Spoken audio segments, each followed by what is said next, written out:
Siyabulisa sithi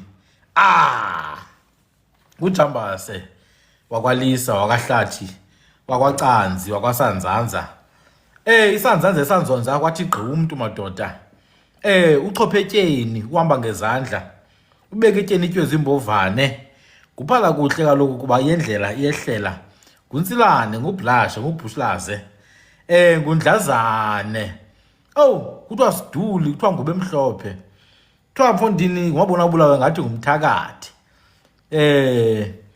usandile mna igama dume liqiniso into kakhunku kasigova usigova kagoqoza ugoqoza isisukuzuzu kathuka madoda phema mfeneni ke kulo mayikana kulo vimbisi lorhwala emgodleni logeqa amatye lopheka iqhakuba nephembe ngeqhawana kulo rhwala emgodleni kulo thebuke ngobulembe entabeni kuncolwa ngomhluzi amanzi ekhona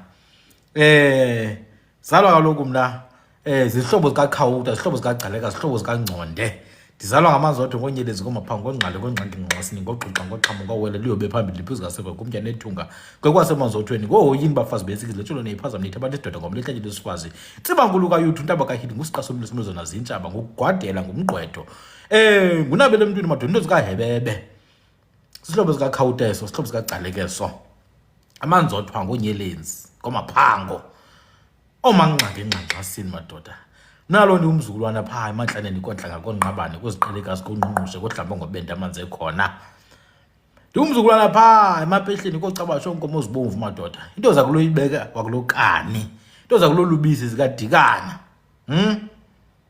amagusha ke kumatshawe kotshiwo komdange kongconde kotoku kuthiwa madoda izigoshwane zemazendala zingalala endleleni yazini ukuthi zinyembelekile phansi kwesikanqika madoda phansi kwesarharhabe kwantsingakanomagwayi wasembo kuthiwa ngusibala mdaka usambatha zimfutshane kanti zomlingano kube ezintuthi zimfihla amadolo kuthiwa ngusinga siyaya mhla singayo singasiyi mhla sisiya kuthiwa nguhamam kasitsheketshe ubutsolo bentonga khokho bam ke abo madoda amagcina oncancashe onokwindlo oxhamela kuthiwa zidla igusha zamadoda bathi zizidulu zethafa ngomalamba yendlu omalamba edlile khokho bam madoda amagiqwa odikijwa onkosana oqhe tshingwa ikhwaza ngabayaziyo khokho bam ke amangqosini ociwosha othithiba onozinga abantu bomlambo ngomenyezwa abo madoda ondoko kuthiwa imbokodwe emnyama kaThikoloshe iqenqeleke isehlise enyuka phezu komlambo igqili kuthiwa Thikoloshe phuma ezingqongolweni madoda ndiyakhahlela xa ndisitsho ndiyabulisa busa kokhokho bokhokho ke xa ndisitsho odlamini ozizi ojama osijadu ofakade ongqibini oboya thwazizela imnyama nenkomo zalo madoda into zawela ithukela zawelela esandlulubeni ngenani uyabuza uthi what did we wear before we wore fabric molweni Jambase molweni nonke Ntswentswe Camagu Ntswentswe greetings everyone. There's a question. What did we wear before we wore fabric? Wangena umnakalo omdzala. Wangena umnakalo omdzala. Siyabulisa kuni nonke ke. Siyabulisa mamfele madoda. Bayabulisa okulisa, bayabulisa ocanzi. Bayabulisa bathweneng into zakulorhiba kaGamadi, uGamadi waphofolo. Kaloku sithi khiba lilimi lintsuki ukhuma diklare. Kaloku I think the question is asking, before European clothing, did we have our own clothing industries? And absolutely yes. In fact, not only clothing, we had every industry. Absolutely every industry. We controlled every industry. Camsholo, mkwe, kwacha. Camagu camsholo. Camagu limago, qaqane. Camagu mdwanomhle. Camagu mshweme. So let me maybe explain. You see, leather was one of our most valued industries. The process of leather making. So we wore different leathers. That's the first one. Leather most is what people call iskumba. That is leather. Obviously, you don't slaughter an animal. You don't slaughter an animal and then wear it immediately. You don't do that. right? So after the animal hide has been acquired, the skin of an animal hide, isikhumba, not ufele. I hear some people calling the animal hide ufele. We don't have ufele. That is Dutch. If you didn't know, now you know. I hear people say, oh, our ancestor was Lufele Lwenja. No, there's no such a thing as Lufele Lwenja here. That word is Lufenu Lwenja. Ufenu is the private part of a dog. Lufenu Lwenja. And then the other name is Lufu Lwenja. Lufu is Lusu. Yeah, born the skin. So it's not Lufele Lwenja. That word does not exist because Ufele comes from Dutch. Fell. Even in German, das Fell refers to the animal hide. In fact, it's related to the word vlees for meat. Vlees for meat. You know, when people say, this is not pap and vlees. Vlees and fell, those words are related. Because to get the meat, you have to remove the skin. So, after an animal hide has been acquired, right? It has to be cleaned. It has to be scraped. When it gets scraped now, when you scrape it, there's two sides. There's the side with the hair and there's the side with the flesh. So you have to scrape the side with the flesh first and foremost. Once you scrape that side, the flesh falls off. These little droppings of meat, we call them amanyama. Amanyama. This is the premise upon which the earlier leaders in the Eastern Cape formed that philosophy of imbumba yamanyama. You see, those scrapings of meat, when they fall off the skin, you can either take them and form a ball called imbumba yamanyama. And then that ball, you can use it to make, what is it called? A box, a snuff box. Ikaga lechuba, ikaga legwada, or snuff. You know, people used to make snuff with alu and other plants, right? So that box, the droppings of flesh from the skin used to be, you know, taken and you would make stuff like that. Small containers. Or you could make a delicacy, right? A nice little delicacy, food. So you cook the droppings of skin, not the skin itself. This is not Nigeria. So you don't cook the cow skin itself, but those little droppings of flesh. Remember, when you were removing the meat, there's some food that is left there. Those little droppings of flesh, amanyama, you can mix them with maybe cold fat, umhlwahlwa. You can mix those things, and then you can mix with ububende or some blood to make a nice little delicacy there. Now, the skin has to be dried, correct? Now, it depends what the skin is going to be used for. There are different types of uses or usages for a skin. If it's going to be used as a mat, if it's going to be used as a shield, if it's going to be used as a shoe, it's going to be used as a cape for the back, if it's going to be used as a head wrap, a doek, if it's going to be used as a underwear, it depends. So the level of softness will have to align with that. I'm not going to get into the details because I would have to go and really get all the information, right? Yes, shoes, absolutely. They wear shoes. Islangu. They wear shoes. Amakabashishi. They wear shoes. Imbadada.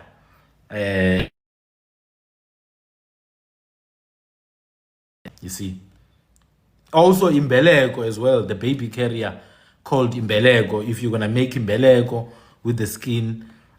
So it depended what the skin was going to be used for, and the level of softness or the level of detail is going to be based on that, you see.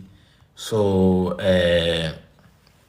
now, but generally what happens is that the skin is not scraped both sides, you see. Generally, we would only focus on one side. We didn't like removing the hair on the other side. So we would focus on one side stays with the hair, The inside, we dry it. Once we dry it, we tie it on, pegs or whatever. Pegs known as izikhonkwane or amagwegwe. And then the process is to soften it. So we use different things. You see, like aloe that is dried. Yes, you can use aloe that is dried to scrape, known as ukukhwek. Then you can use red ochre. Imbovu, ubomvu, imbola, and different types of litsoku, different types of earth to dye the skin into the red color. This is also why amaXhosa were known as the red people. But it's not just amaXhosa. Many groups used the red color for clothing. That was the color that was preferred. So that is the dyeing process once the skin has been softened. So the softening usually is repetitive, right? So the skin is dried and then it's mixed with water and then you put some fat in the skin or butter. Now, fat and butter is amafuta, You take fat, amafuta, you let them dry, ayanquma.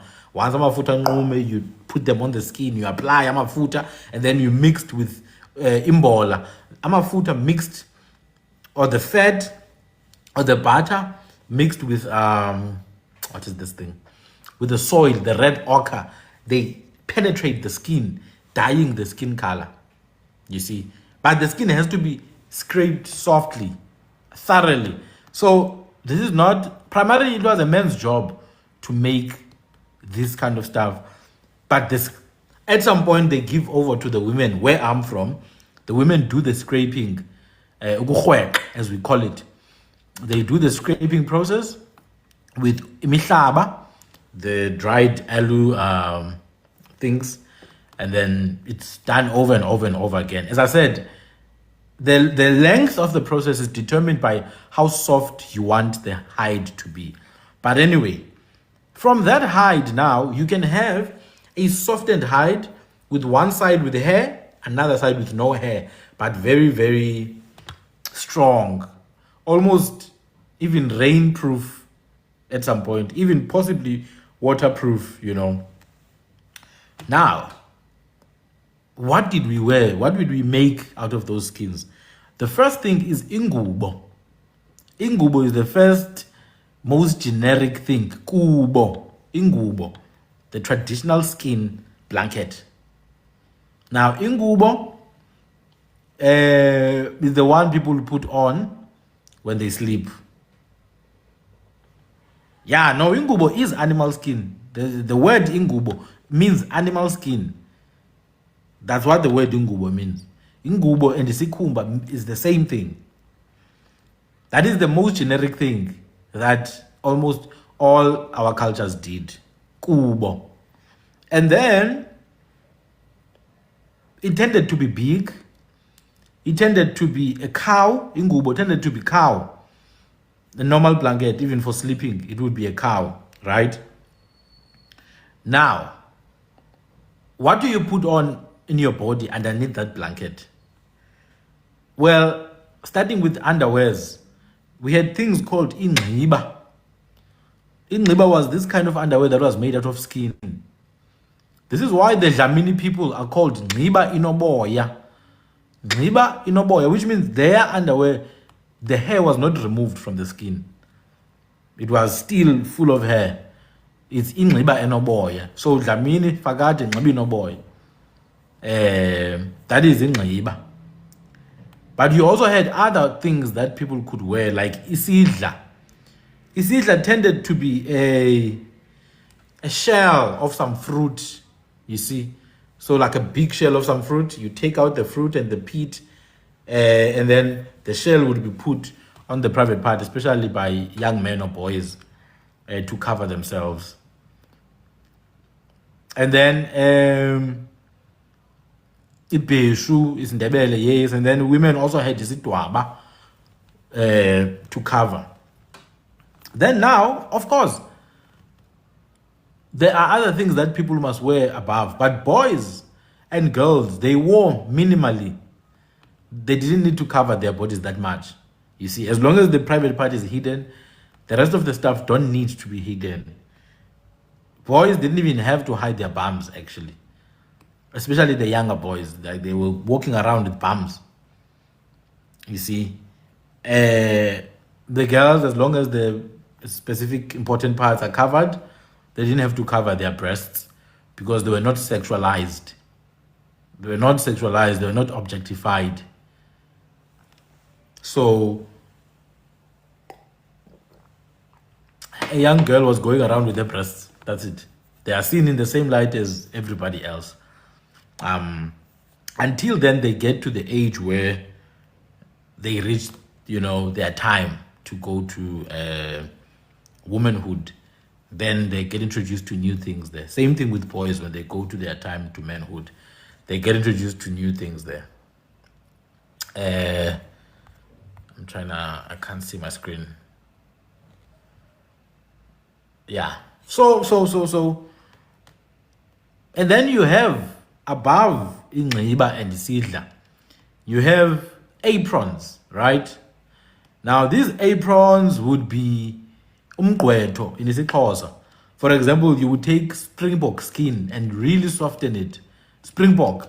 You really soften the springbok, you turn it upside down and you tie it. It's called umgqwetho. The word umgqwetho is to turn something upside down. It's amazing that Julius Malema was saying that the springbok symbolizes the Boers and the leopard symbolizes the blacks. I'm like, what the hell are you talking about, bro? What's wrong with you, man? Why are you like this? But then, if you're gonna fail woodwork, I do understand. Some other things are just not gonna make sense to you, especially if you're an Arab descendant. You're not gonna really understand how things work in the indigenous life. But anyway, so Springboks, we wore Springbok a lot. Ibadi, Itsepe, Ikulu. We wore Springbok, umgqwetho. And then you had obviously Amabheshu as well. Different groups call Amabheshu different things. Like Mampondweni, for example, Ibheshu is the word for the thing you put above. It's the thing you put above. That is called Ibheshu. And then there's something that our people used to wear. A cape. You see that cape that Superman wears? That cape, when people say heroes, not all heroes wear capes. Our ancestors did wear capes. Yabo. They call them Izdabane. Izdabane. This is why the people known as Amakwemte tend to say Dabane when they say their clan names. They tend to say Dabane, Kwemte. Now, capes were made from generally small antelopes like duikers. Your blue duiker, your common duiker, like Iputi and Impunzi and Ipiti. That's what people would use to make capes. Capes now tended to be worn. Yeah, it's pika, correct? It's pika. Amazioni today, they've appropriated this pika and make it seem like it's something from Ezayoni. No, this pika is an indigenous thing that was made out of animals, especially small antelopes. It was also worn a lot when it's time for battle, hey? Is pika, yeah, these ones were definitely for men. These ones were for men. Is pig, is dabane, were for men. But also, when women are sangomas, then they can wear anything. You see, when a woman is a sangoma, a lot of the times, the rules change a bit, you see. So there's that element as well. So that was one of the capes. But also now, clothing is not going to be the same. The more people are rich, the more they're going to wear certain things. For example, for jewelry, there were these elephant tusks. It's pigagalos is dabane. It's a skin of an animal that you put on your, like, you tie it here on the front and then you put it to cover you, like Superman or Batman or any of those heroes, Homelander, any other one. They wear a capes, is piga.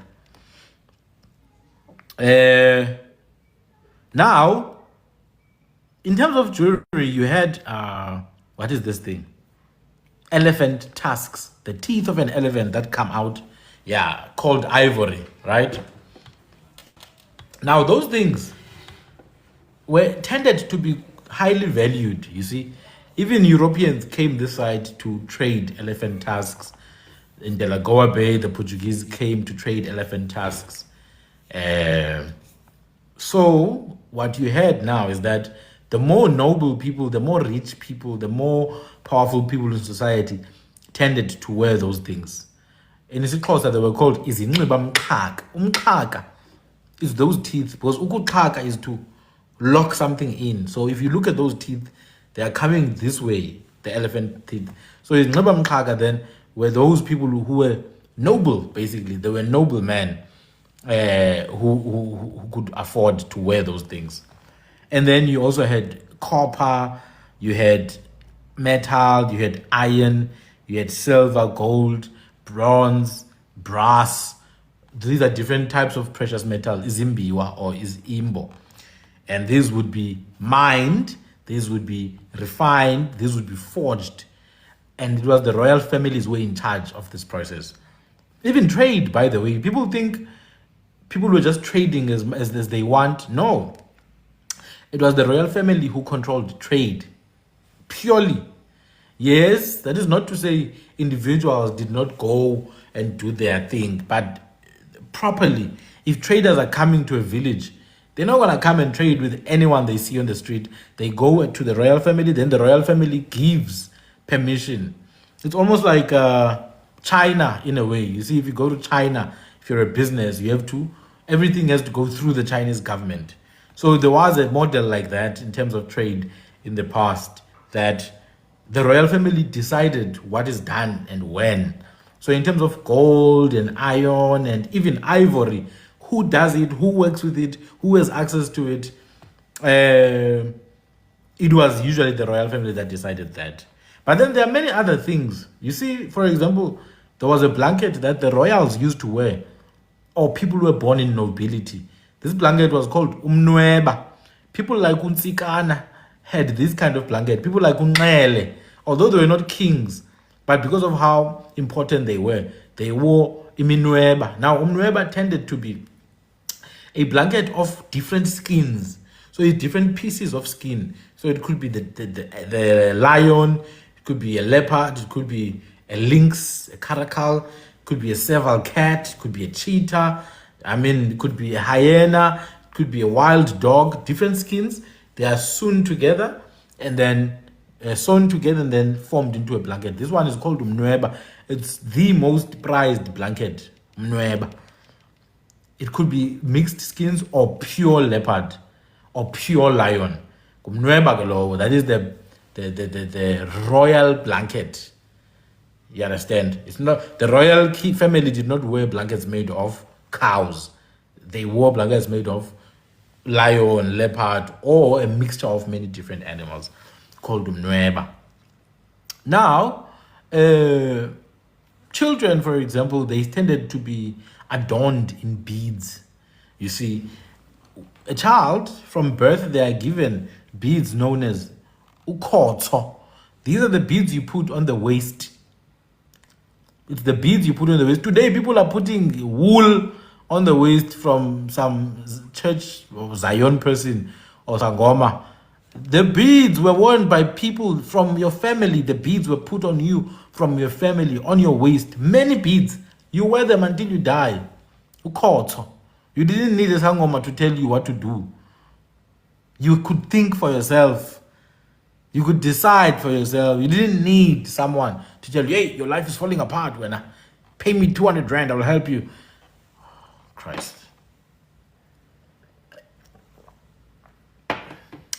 Ukhotso. So as a child, you'd be signified by that. Also, when it comes to cutting off hair, by the way, hair used to be cut long ago. It's nothing new, right? Hair used to be cut long ago. But hair was not cut in full.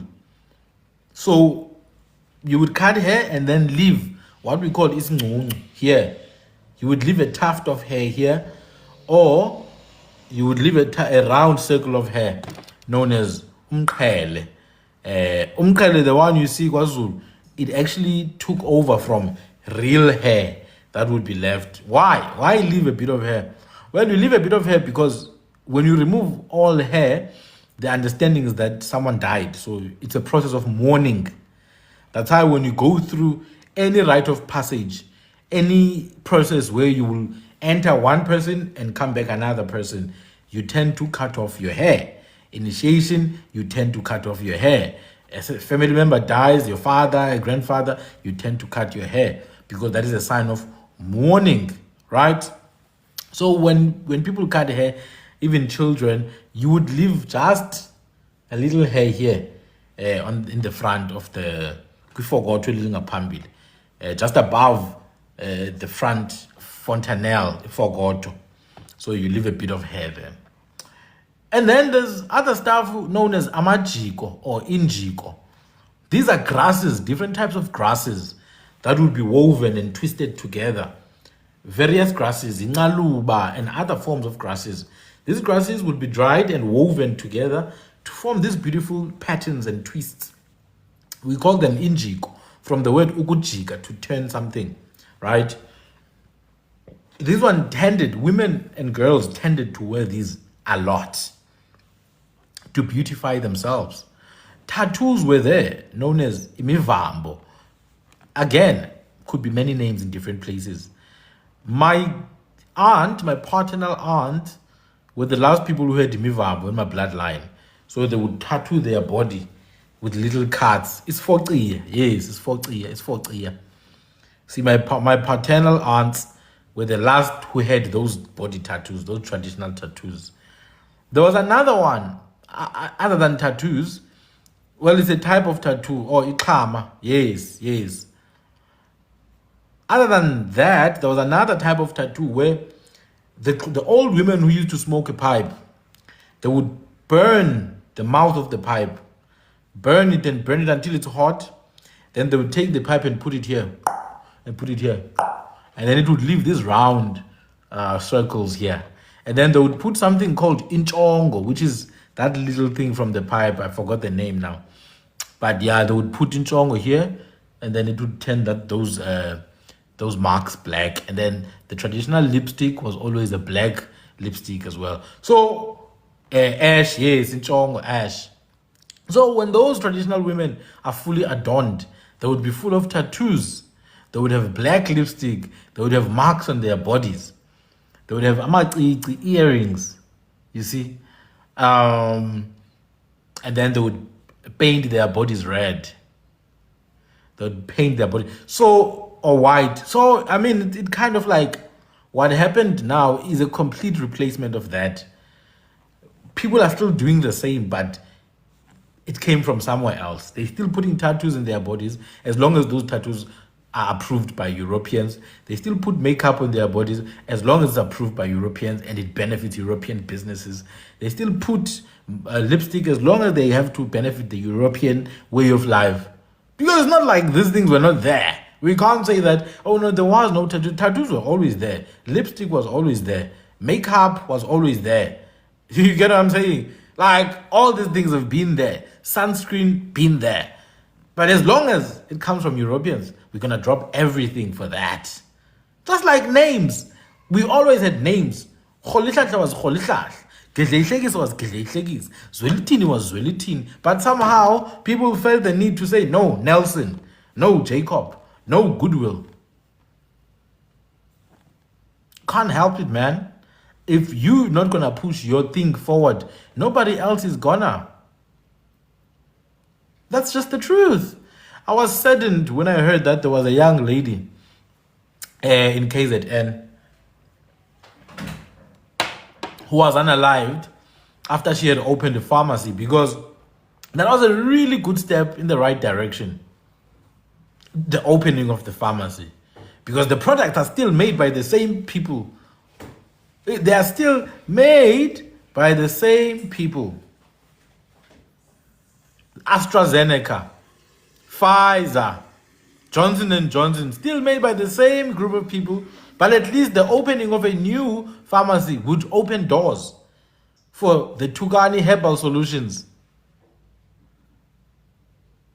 Tugani Herbal. So it's a good step for me if our people are going to start owning pharmacies, because I think that's one of the industries that, if we can have full control of that nonsense, beauty industry, food industry. I was talking to a gentleman who sells olive oil through Woolworths.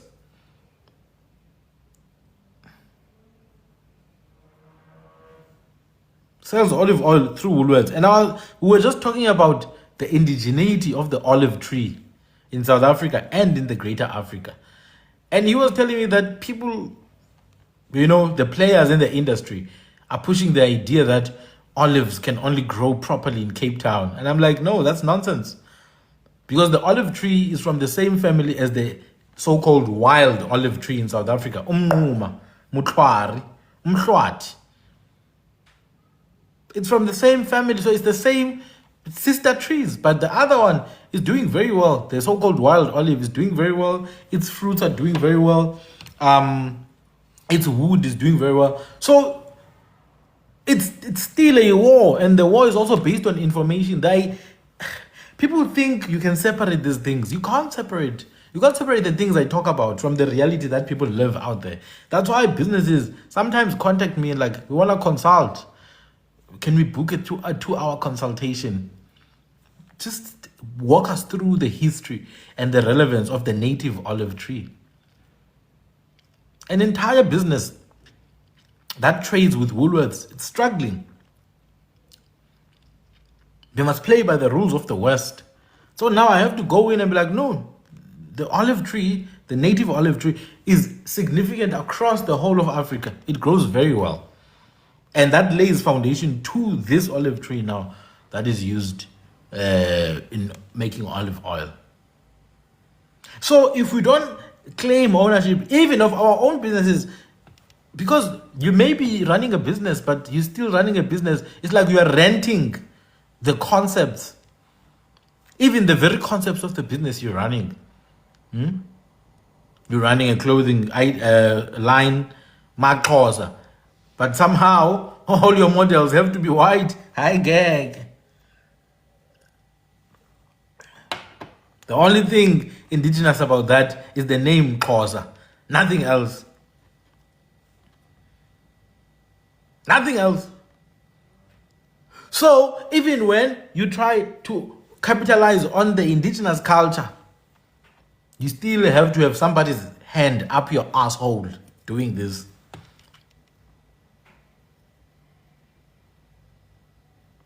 You get what I'm saying? So this thing, if our people are not gonna be willing to really start from the ground, you're welcome. If our people are not gonna be willing to really build proper networks, and you cannot do it alone, unfortunately. You can't do it alone. This is not something you can do alone. This is why they cut off their ethnic identities for the systemic identity. They cut off their Frank identity, their Lombardi identity. They remove their history. It's not like those people don't know who they are. Europeans, they know very well who they are. You'd be shocked at how much they know who they are. But they traded that. That was the opportunity cost. They chose dominion. So the French, the Dutch, the German, the whatever, it became irrelevant in the bigger picture. That became irrelevant because their goal was to run the whole thing. So if you think you're going to do it alone, and I'm saying it in the sense that it has to be a holistic systemic revolt against this Western system. So you work parallel to this system. You work parallel to this system. There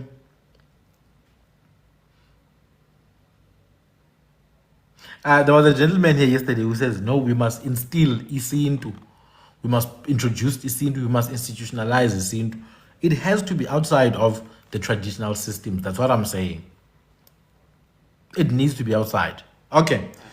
So we had all these industries, making clothes, making jewelry, making food and all that. But there was control. There was control. And the control was within the royal families.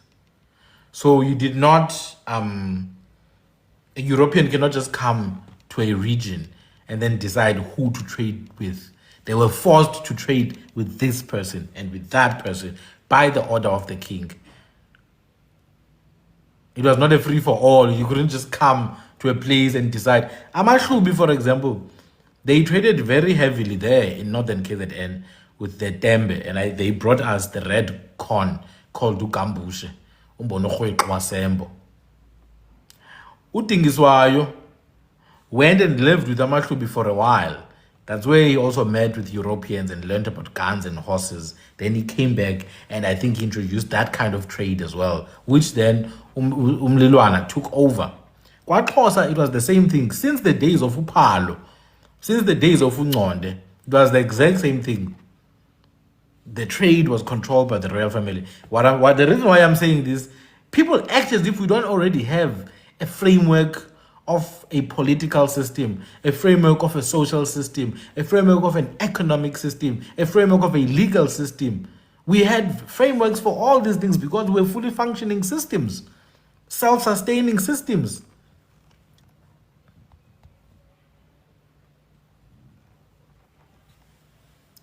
You understand? We had umthetho, mulawu, gaus, or gaucha, law and governance. Those things are there. But somehow today, you have to go by Roman Dutch law. What about your law, Kanti? Why did it exist if it's going to be just put on the side? Even that Roman Dutch law nonsense, Israel is showing you that it means nothing to them. Israel doesn't abide by Roman Dutch law. They abide by their Torah. Islamic states don't abide by Roman Dutch law or international stupid law. They follow their Sharia. So those things are not real, man. It's just a system of perpetual oppression and perpetual servitude. And the more you accept, the more they're going to screw you. It's not real. Because if it was real, most of the people who do this kind of laws would be in jail by now. Most of the leaders, the political leaders of this country would be in jail by now. You get what I'm saying? So we already have frameworks. We already have frameworks for all these things. Legality. Sorry, guys, I'm trying to fix something here. The legal system, the social system, the economic system, the political system. We already have frameworks because we had functioning systems. Okay. So the idea that we need to be guided by European structures, we have to reference Europe, is complete and utter garbage. Okay, somebody asked about Xhosa people wearing feathers. Yeah, Xhosa people did wear feathers. I did reference one of the feathers just now called the feather of the blue crane.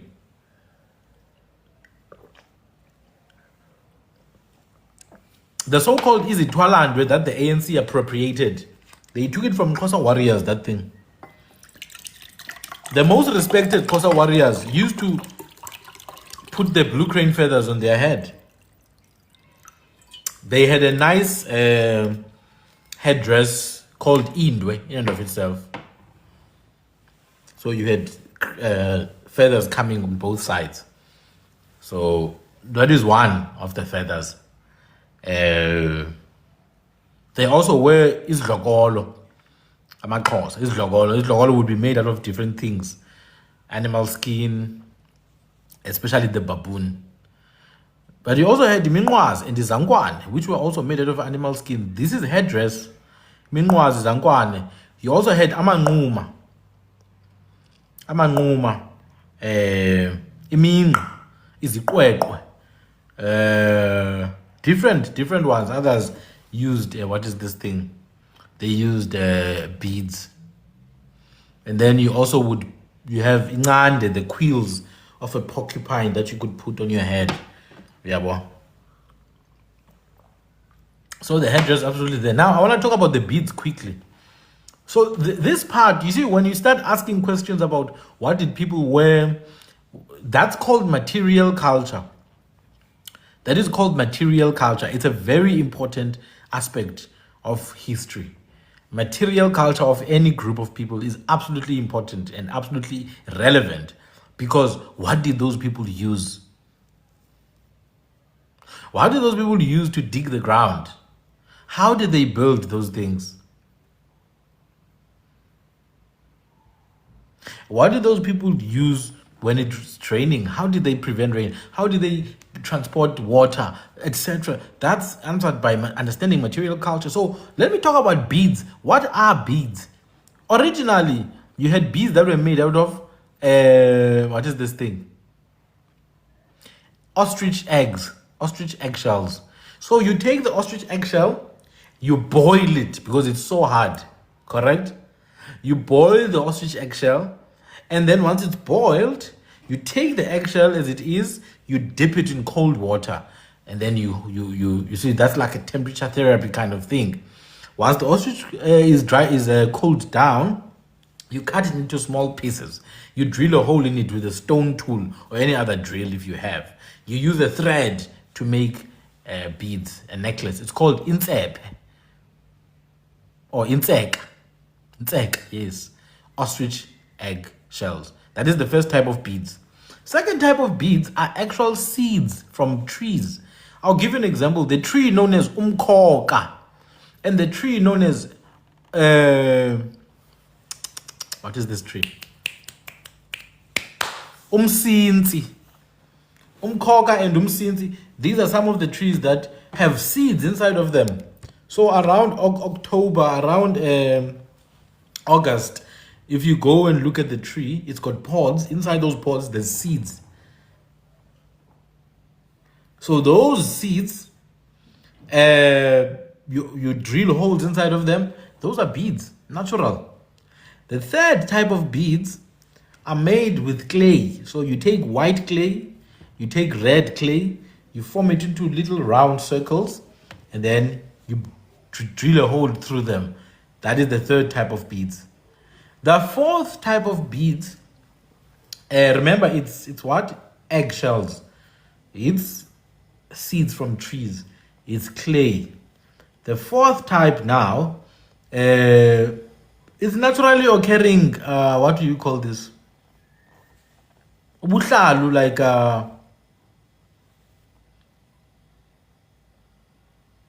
amaso, yes, amaso. Like the thing that people use for children who are growing teeth. River stone. Okay, I'm coming to stones. I'm coming to stones. Amaso, they're naturally occurring. You go and grab those seeds as well. They like to take them, they call them tanchis, and give them to kids who are growing teeth. Then, teeth. Oh, by the way, the name tanchis it's Afrikaans, it means little teeth. Tande is teeth, is tooth. It's from Dutch tanden, teeth, or tanchis. It's a diminutive, little teeth. Tamaso omlambo, really. It's the river seeds or river beads. Then what you also have, you have shells. Thank you very much. Seashells. There are two types that I'm going to mention. The first types are called cowrie shells. Cowrie shells, ingaca. Cowrie shells, the best. I have some of them here. Let me see if I can find these cowrie shells. I'll show you. Let me see if I can find cowrie shells. I will show you. Give me a minute. So cowrie shells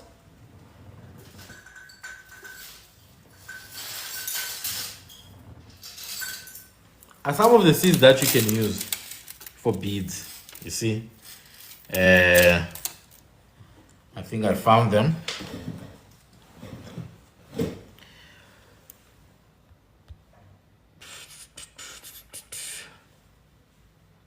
Excuse me.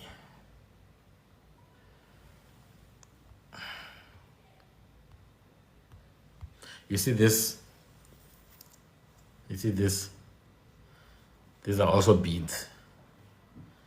These are beads. Shells. And then this is from the river. Beads as well. So that is one type of shell. The other type of shell is the mother of pearls. You see, the mother of pearls, we call it unokhwek. Some people call it unokheng. At home, we call it unokhwek.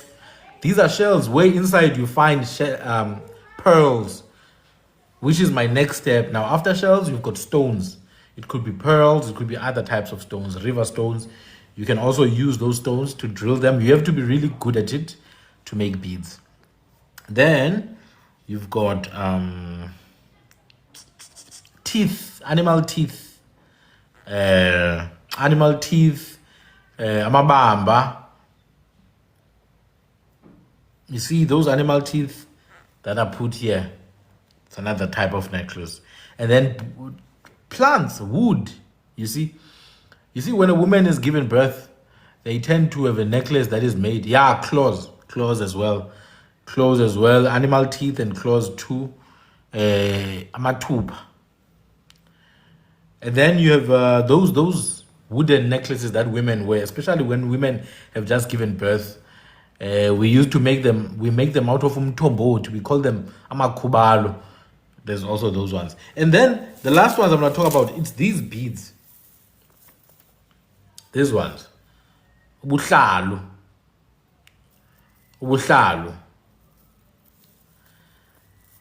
Now, ubuhlalu,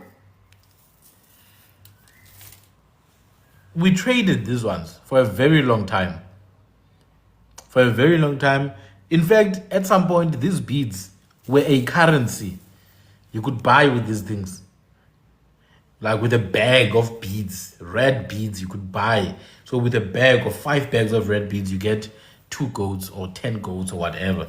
So at some point, these were used as a currency. This one, its color is called uhobe. This is the color uhobe, pigeon or dove. This is the color of loyalty. The color of loyalty. That's why older people will be using this kind of color. You know, married men will be using this kind of color. And then the color yellow, umtubi, will generally be given to younger people or a newly married couple, because yellow is associated with fat, you know, and fertility, the same as green. So yellow and green would generally be given to younger people to wear or as gifts in their weddings, because it's to promote fertility and increase and abundance. And then red is associated with blood. Not just accidents, but royal blood as well. So that one would be worn by kings. True. White, we call it itambo, where I'm from, the bones. And white is associated with death. But not death in the sense of somebody died, we wear the beads. No, but death in the sense of being able to communicate with the spiritual realm in a way. So whenever there's something serious, white beads are used. Matambo. And then red beads, umgazi. Blue beads like these ones, turquoise, uobe. And then there's navy blue, which is called ulwandle. Navy blue is also called ulwandle.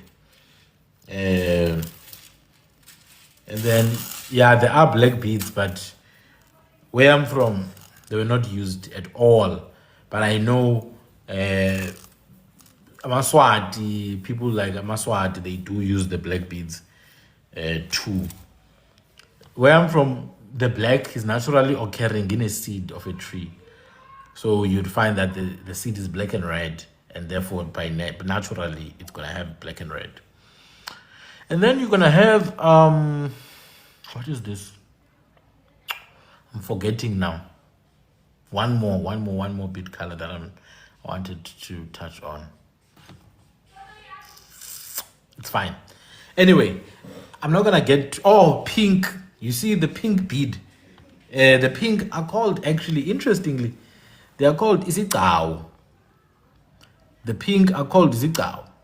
You see, there in Eastern Cape, the royal family of Amaxhosa have the surname Stau. Well, Namampondo, they have the surname Stau because these people are in-laws, right? But people think Stau refers to the spider. They don't realize it actually refers to a noble person. It's called Stau. In fact, the name of the pink beads are called Isigao, Uhlalo, or Bustao. You see. So I'm gonna end there. That is what we call material culture. I did a brief summary just to paint a picture that was not the plan for today. But somebody asked. I hope I did share just to give you an idea that there's a plethora of knowledge on what existed before Europeans. Material culture has been there. I have not even gotten into timber. The very behavior around timber and the cutting of wood, the significance of trees, why other trees cannot be cut, why other trees, the branches used when we slaughter, you have to take a specific branch of a tree and put it. Muswama, do you teach these symbolisms in your course? I do teach these symbolisms in my course. Absolutely. I do teach symbolisms in a more detailed manner, though. So it's a bit more, slower because it's detailed. I have to impart it thoroughly so that next time you know exactly what I mean. There's so much knowledge, guys. Like yesterday I said, we have to own our own things. When I say we have to own our own things, you must not think of, I'm talking about cars and houses. I'm talking about the very essence of our being. Like, we've got knowledge. You see, for example, if you're a Zulu person, just study the bird law of Amazulu. Just study what Amazulu understand about birds. What were the birds of Amazulu? What were the symbols that birds inspired amongst Amazulu? What were the mythologies, the beliefs around birds? And you will see quickly that it does overlap with everything else. I'll give an example. Indwe and Ikolomi, those birds. Indwe and Ikolomi, those birds. Shaka's, Shaka, his crown included feathers of Indwe and Ikolomi, the red, the one with red plumes. Shaka. His crown included those things. You understand? So already you can then find an overlap between birds, their symbolism, and why Shaka would wear Indwe. Already you've crossed from bird law into an entire history of the founder of an empire. So it's a never-ending wealth of knowledge that keeps on overlapping. It keeps on overlapping. And then you take in where you connect it back to Amaxhosa, and then you connect it back to the ANC, and then the order of Isitwalandwe. So the idea that for something to be valid, it must be validated. It must be validated by some Western system. No, you have to validate this information. You have to, promote this knowledge. You have to promote our ways of storytelling. The fact that there is no course at university or space at universities that promote our way of teaching, oral education. There's not even a single course that deals with oral education. It means it's dying. It's dying. But it's an art that has built nations for thousands of years. You know the level of knowledge that our ancestors have, man. You understand the level of depth of their knowledge. Just one bird, the bird called uThekwane, which is uQhingqoshe in isiXhosa, the hammerkop. uThekwane, uQhingqoshe, the hammerkop. Our ancestors had such deep knowledge of these things that the house of uThekwane, Indlwane, kaThekwane, they understood that it had 3 rooms. One room was dirty, the house of the hammerkop bird. One room of uThekwane's house is dirty.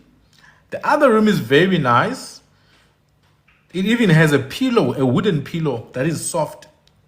The third room is Very nice. It's the nicest one. That's where you'll always find the eggs of uThekwane. The dirty room, that's where you'll find all the bones. Remember, uThekwane goes to the river and fishes. It will grab a small fish.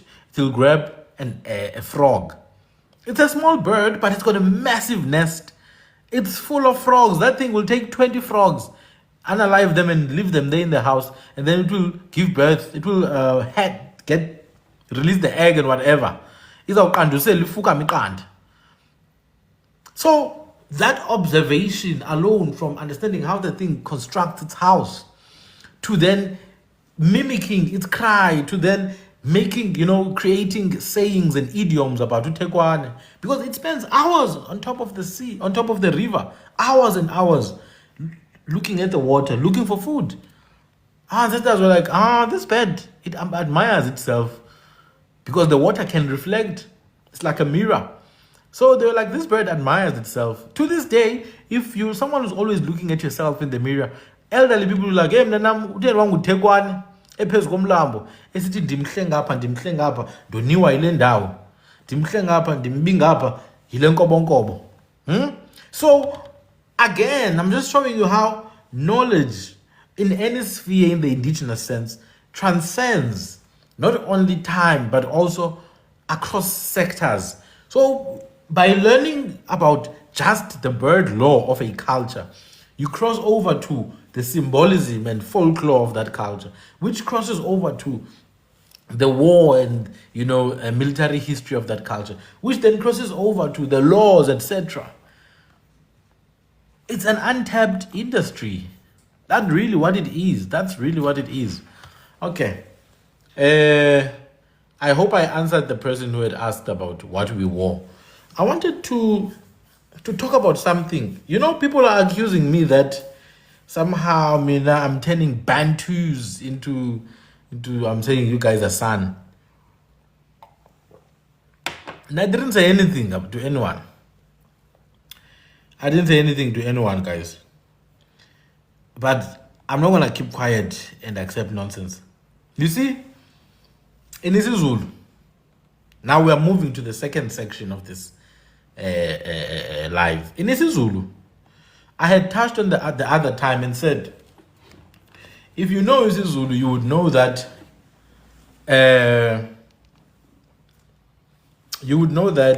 what is this thing? Ubaba is also called ucaca. That's not me inventing that.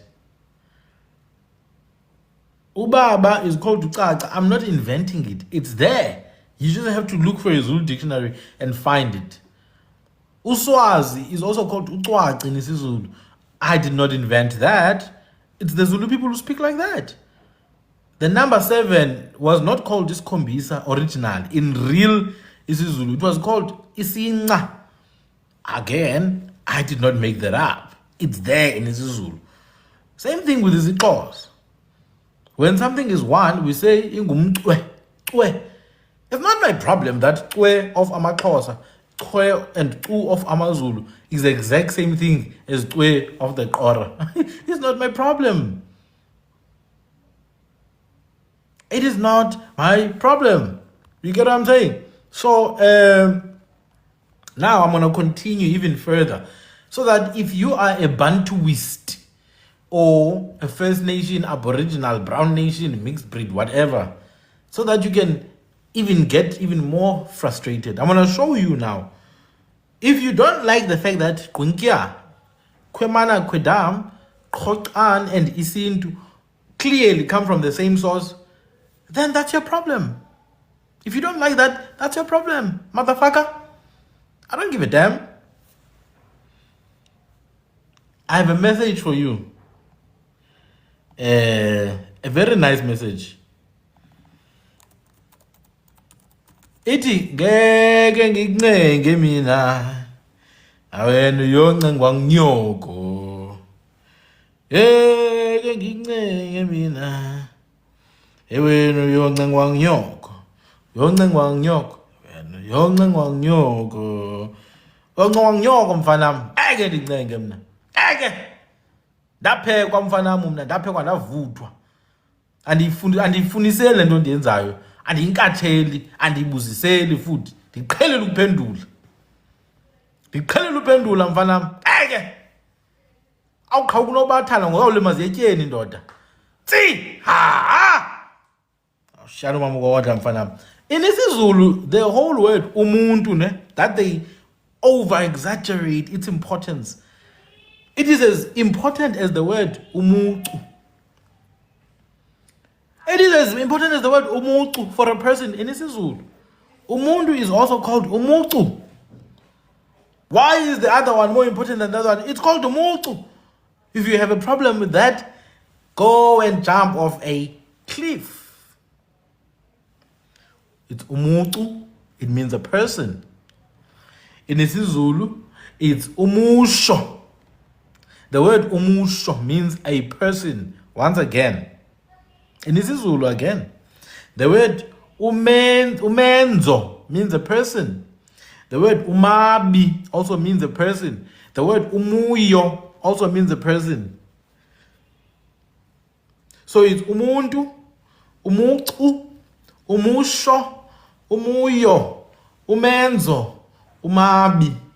All mean people. You're going to choose the one that is relevant to your agenda and then push it as if the other ones don't exist. We're not going to accept that. Now, let me show you. The word umusho in isiZulu is the word cho for a person in Kunkia as well. The same word umusho in isiZulu is cho in Kunkia. It means a person. The word umucu in isiZulu in Kunkia, you find it a person. A person. In fact, I explain now that Amandebele, when a girl goes to womanhood, she goes to ikude. Sandile, are you Zulu or Xhosa? Well, I'm none of those. I'm not Zulu, I'm not Xhosa, I'm not Sotho. Ndingumfene. That's what I am. I've got people who are Zulu speaking, who are still my people, who are Sotho speaking, Batsweneng, who are still my people. I am Xhosa speaking. So Xhosa is a language to me. I'm a Xhosa speaking person. And now, 200 years ago, we were under the Thembu kingdom. So if you ask my dad what he is, he's going to say he's Thembu. But 250 years ago, we were there in the Drakensberg, in Maluti, in Kuting. You get what I'm saying? So, now, under which polity do I fall? Under the Xhosa polity, yes. NdingumXhosa ke kuba ndihlala kwaXhosa. Hlala kwaNgqika mna, kwaRharhabe, kwaTsinga kaNomagayi waSembo, kwaSibalamdaka, kwaSambatha semfutshane kanti somlingana. Kube izinto zimfihla amadolo. Kamtsheketshe, kabutsolo bentonga. So okay, if we were to fight a war, I would fight on the side of the AmaRharhabe because that's where my ancestors moved. But that does not define me. I'm bigger than that. I'm older than all of those things. Just like all of you. You are older than all these identities you are holding on to. Masibuye. So in isiZulu, you've got that.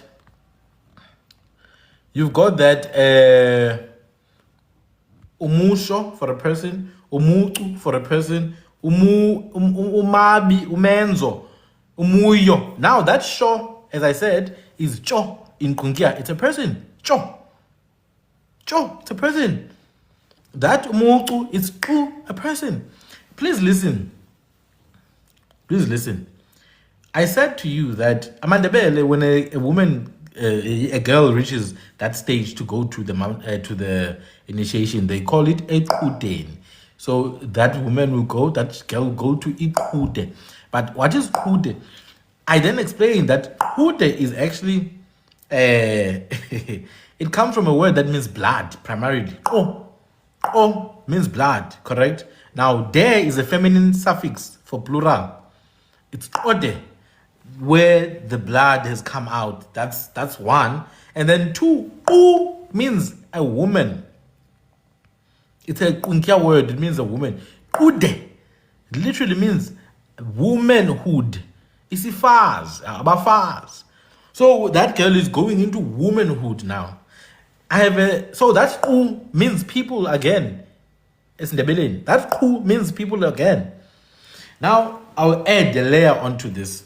AmaXhosa, when they refer to a man, another form, instead of saying indoda, they can say incense.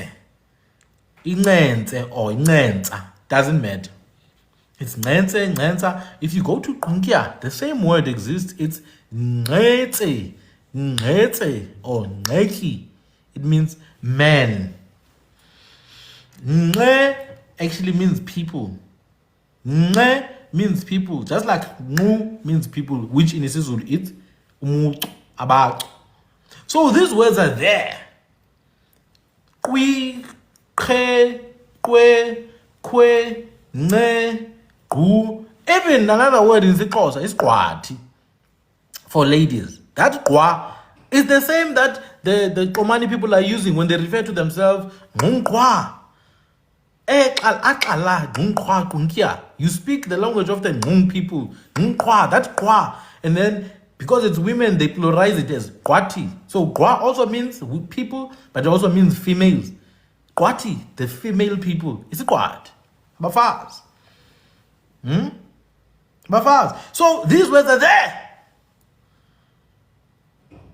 But somehow, nigga, we must pretend like they're not there. We must, no, don't look at these words. Focus on this one. Eh? Bantu. These ones, don't worry, man. Okay, guys. It's 2026. As if Vumi. Siala, as if Vumi. We're not going to sit down now. We are going to reclaim. We are going to replay. We're going to take back what is ours. I guess Vumi. You got it.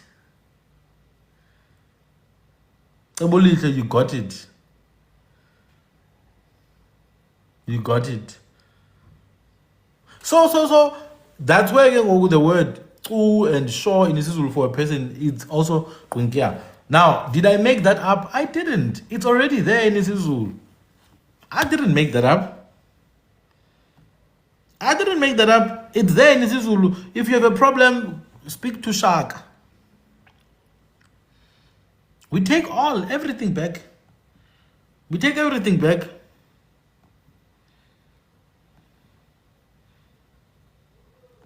Everything back. You see, I'll just touch on something. Well, the word to walk in Kunkia, it's also in Kam, in Kora, sorry, in Kwemana. It's ku. It means to walk. Ku. My mother always used this word. If she wants you to go somewhere, she's like, iti ku njemna nam undiele ab evengle. Iti ku. Like, just go quickly. Iti ku nje undiele. Even that nje, the nje that you are using, that nje, it's kye. Kye. It means just now. You know, nje means just now. That's why when you say now, you say manje, you're using the compound prefix. The compound prefix ma, and then you put now, just nje, manje, just now. So when you say iti kunje, that is literally kungia, the full sentence. Ti ku ke. That's how a kung person would say it. Ti ku ke. That's how a Kunkia person would say it. A Kung speaker. Like that girl that was speaking then, praising Buffalo in parliament. Nje is tre.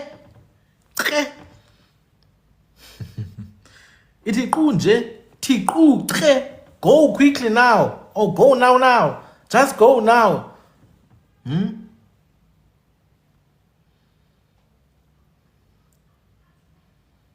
It's all history, most this thing. It's not only Zulu, Xhosa, Ndebele, and Swati. You see, those, you haven't done nothing. When you realize that amongst the Mandebele, AmaXhosa, Namazulu, Maswati, it's the same clans. That's the real pain. When you realize the same Umtombeni you find Ndebele, it's the same Umtombeni you find KwaXhosa, it's the same Umtombeni you find KwaZulu, but they don't know each other. When you realize uJwaha kwaXhosa and the Jwaha kwaZulu and uMbele kwaZulu and uMbele eMaswatini are the same people, that's even more painful. People think, oh, amaXhosa and amaZulu, amaswati, you guys got divided. It's not even that. Those are just polities. Go to the level of a clan where it's the same clan in all these regions, but they don't even talk to each other. They don't know each other. uMathebula in KZN, uMathebula eSwatini, uMathebula eLimpopo. Nothing. You know, I didn't even know that Mathebula was a Tonga clan. I literally used to think Mathebula is Zulu. Because all the Mathebulas I've met in is not people from Limpopo. And then I did meet others get from Pretoria. They don't know each other. Same with Amamfene, you know. It's only now that some of us are trying. You've got Amamfene and KZN, but twinning there in amongst Basotho and Batswana, and Amamfene amongst amaXhosa. No connection. But fortunately for us, I remember years ago, maybe like more than a decade ago, there was a Mutwening guy, a Mosotho.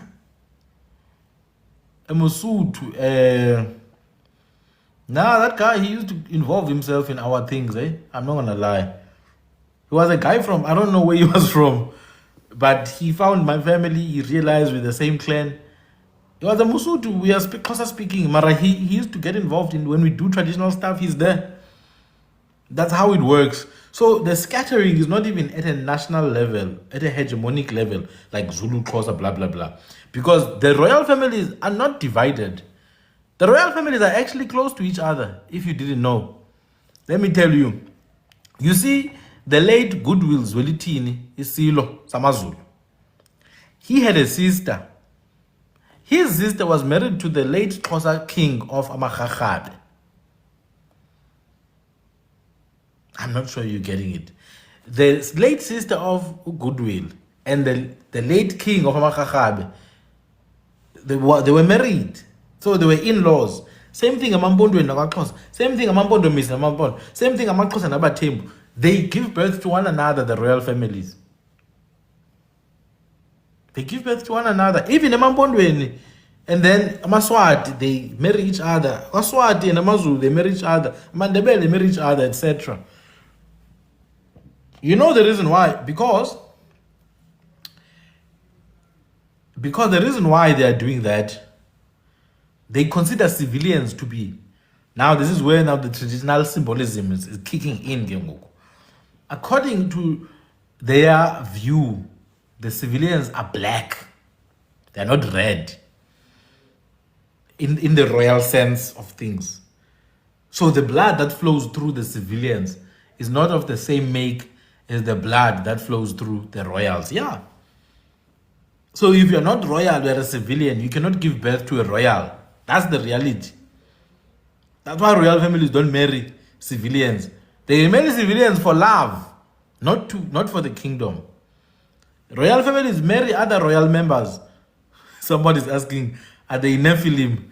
Are they Anunnaki? I don't know. But I'm telling you, they are of the same blood form. So they will not marry a normal person for royal business. They will marry you for love. You will give birth to children, but your children are not allowed to run things. It's only those ones who have that same bloodline, whatever that thing is. So the hierarchy is based on your blood in the royal affairs. That's why they are so close to each other. They get along, these people. Don't ever think they don't get along. Don't ever think they don't know each other.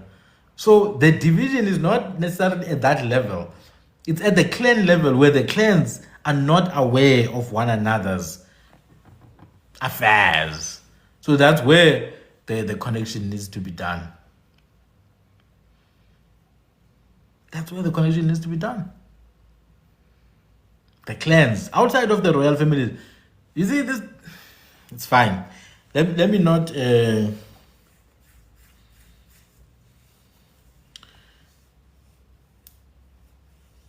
me not criticize.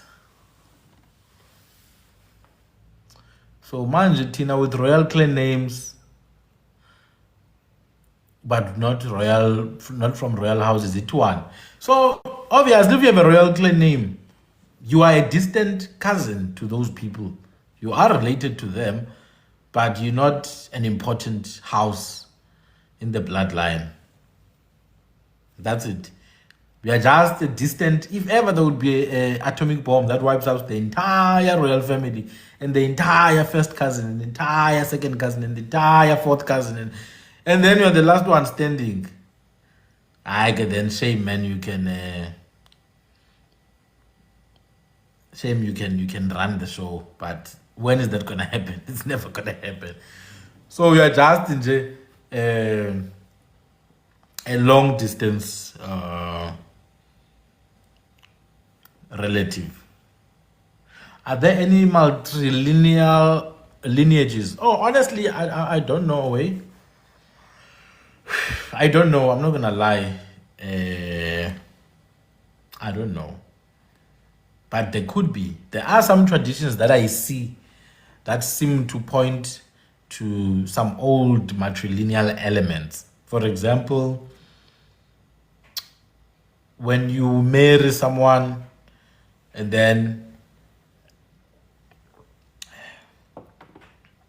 the Rain Queen of Limpopo, I'm not sure if they're matrilineals. Remember, for something to be matrilineal, the lineage itself, not the throne, but the lineage. You are traced from mother to daughter. So your legitimacy depends on your mother.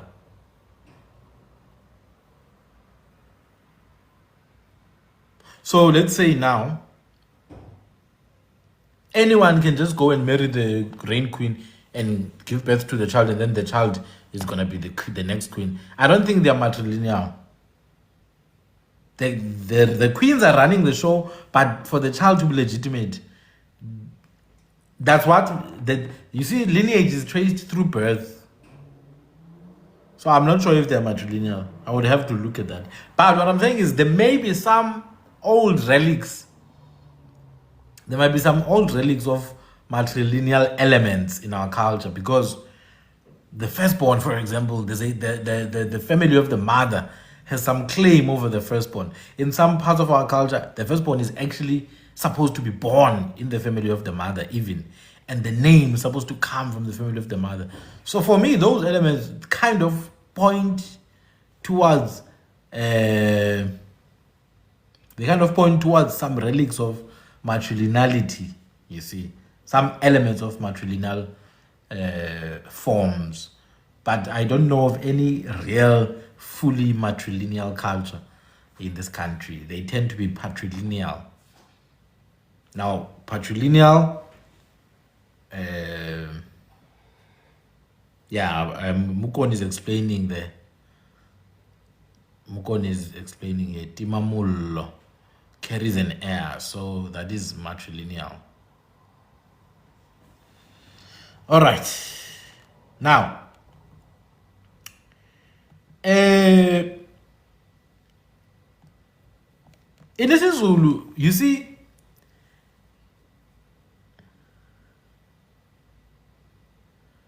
in isiZulu, remember guys, I'm still talking about language. You see, I made an example the last time that these Hlonipha words are not just random sounds. If someone looks at it from a face value, they will think the word ukulwa and the word ukuchwa, they just change lwa into a click. It's just a made up thing. No, it's not made up. Chwa is a real word. It's a very real word. If you go to Kora, chwa means to fight. It's chwa. It means to fight. And chwa, Swazi, is chwa plus ti. Ti is a tree. If you go to Kora again, ti is a tree. Again, in isiZulu, the word hluma. Hluma is to sprout. When something is sprouting, yeah, hluma. Like, for example, a new branch that grows and sprouts. That is called ukuhluma. So, in isihlonipho, it's ukuchuma. And I made a video some time ago. I made a video that even in Kunkia, it's chuma. Chuma, which is in isiXhosa, chuma. Excuse me. In isiXhosa, it's chuma. So esasihlonipho samaZulu, from hluma to chuma, is absolutely valid. It's absolutely valid. So this is hlonipho, guys. The reason why I'm so focused on them, there's this idea that hlonipho is irrelevant. It could be any made up sound. No, those are real words. They are valid. Because if you understand hlonipho, in one region, it may be used as an avoidance word. In another region, it's used as a normal word. Like I'm just showing you an example now. AmaZulu athi hluma, we say chuma. We also say hluma, yes. For example, the name of a real, what is this thing? A real imbotyi man. Bean. A bean. It's intlumaya. It's intlumaya. You see, which is chumaya, the one that sprouts. So again, if you are Zulu, you can name your child Chuma, which means to sprout. Ukuchuma. Now, sprout brings me to another word in Kunkya, which is ngaya. Ngaya. And this word ngaya, you find it amongst Amabomvana in the Eastern Cape. The house of Amabomvana Kwaches. One of their ancestors is ngaya. I remember a good brother of mine was asking me what the name means. It means uzalo, it means fertility, but it also means ukluma. So again, you could name your child that. Hlumelo, just call them ngaya. And I keep on promoting this because we have to go back to those names. We were disturbed by the Nelsons and the Jacobs and the Goodwills. We're disturbed. Now it's time to go back to Bonaya, to Kwabe. Forget about Snethemba, man. Hey, those things need new proper indigenous name. Snethemba is not wrong, but Themba Landoni, guys, this is our land. Asifuni Themba, asifuni ownership. Asifuni Themba now. We don't aribathi Tshepo. Own what is yours. Owami, othandwa siyamthanda. Siyamthanda.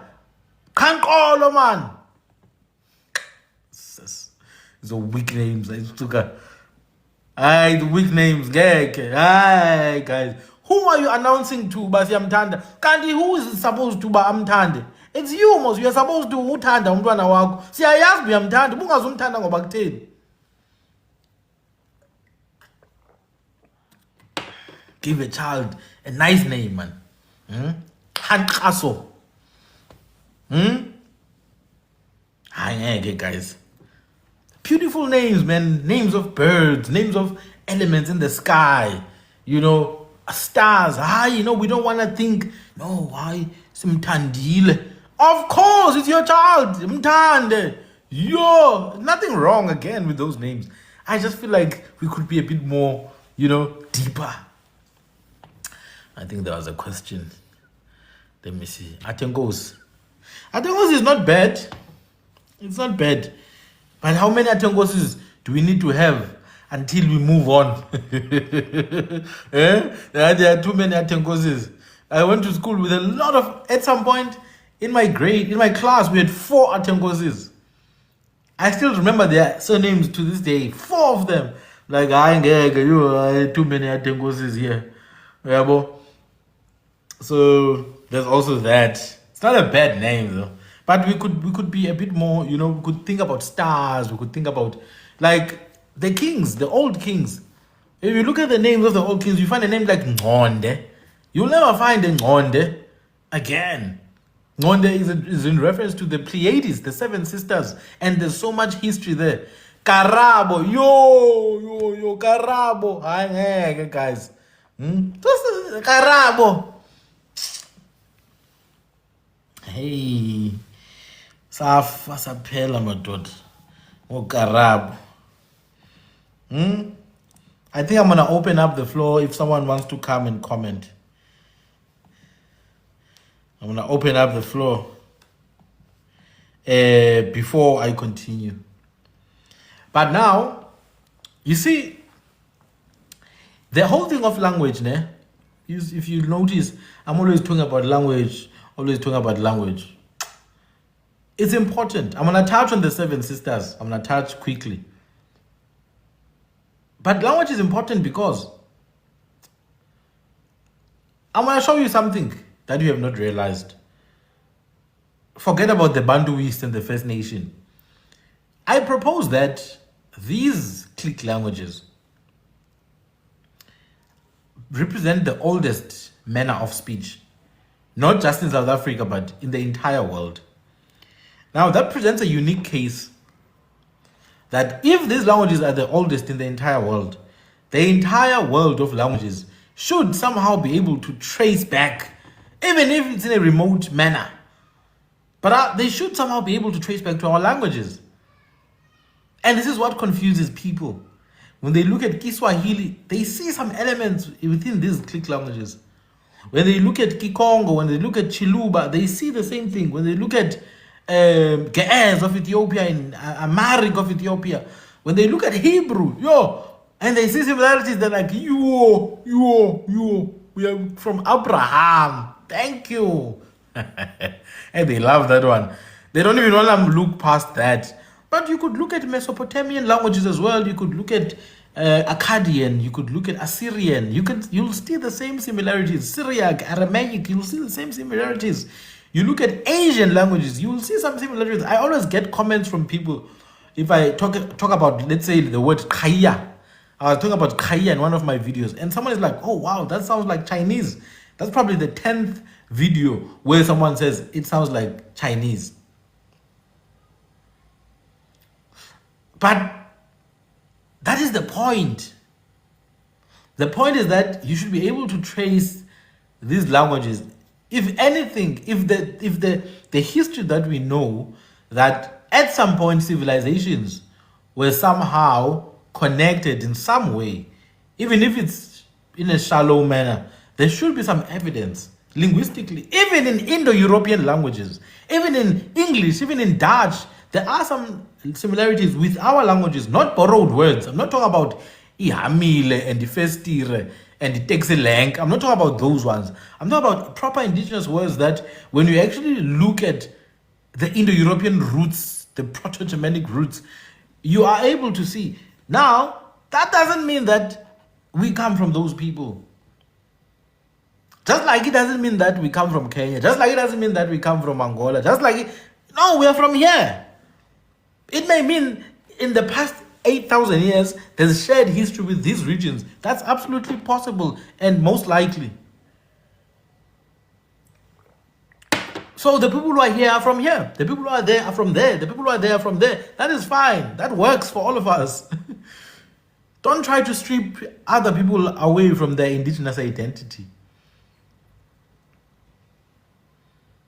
I'm like, oh, but you always tell us we must not focus on the hegemonies. No, hegemonies are not identity. Hegemonies are political structures. So, there's two layers to it. I always say there's the layer of bloodline, and then there's the layer of a political structure that is based on allegiance to a specific royal line. I just told you now, these royal families, they don't look at those things. AmaZulu, when they marry eMaswatini, they don't look, hey, Susulu Tina, Susulu Pela. No, they want to ask.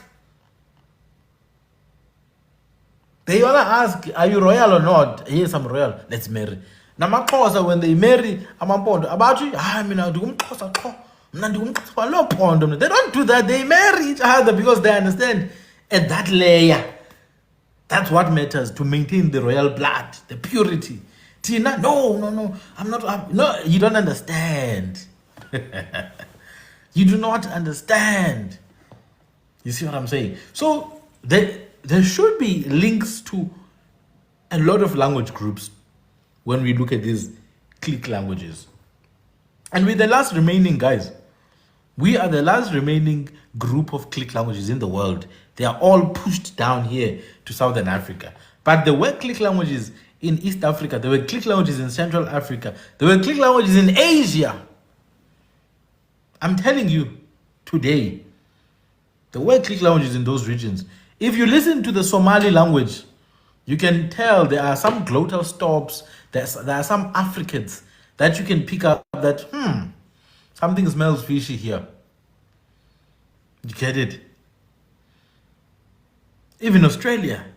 If you look at Native American languages, I'll give you an example. Some of the Mayan languages, you get words like tamat. That the one that people call tomato today. It's tamat. Awakat. The one people call avocado. Awakat. I forgot chocolate and other ones. But I know chocolate, tomato, avocado. Let me check my notes actually. Because it's important that we put the things out there. And there are many other words in American place names. Byway Creek, Mississippi, Oklahoma. Those words are indigenous words. Those are indigenous words to the Americas. But when you look at the intonation and the sounds and the phonemes and the semantics, there is a lot of links to our languages. You get it? Oklahoma, Mississippi, Byway Creek. Forgot the other names now.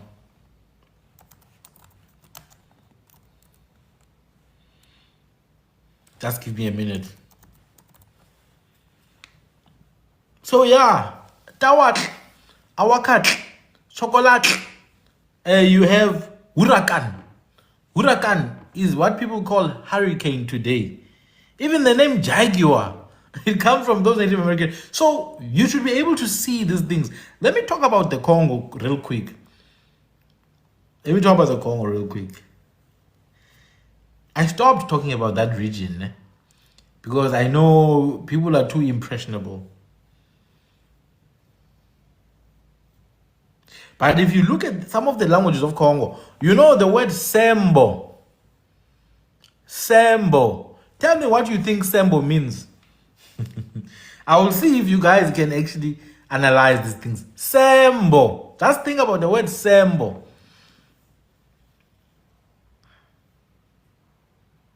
Thank you, Tabang. Thank you. Sembo. Sembo. It's a name in South Africa. It tends to be a name, especially amongst Abasotho. Sembo.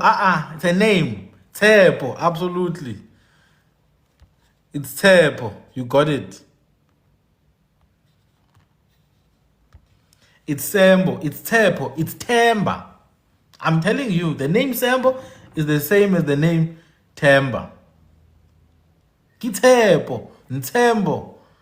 That's what I'm talking about. Let's take it a step further. Sanza.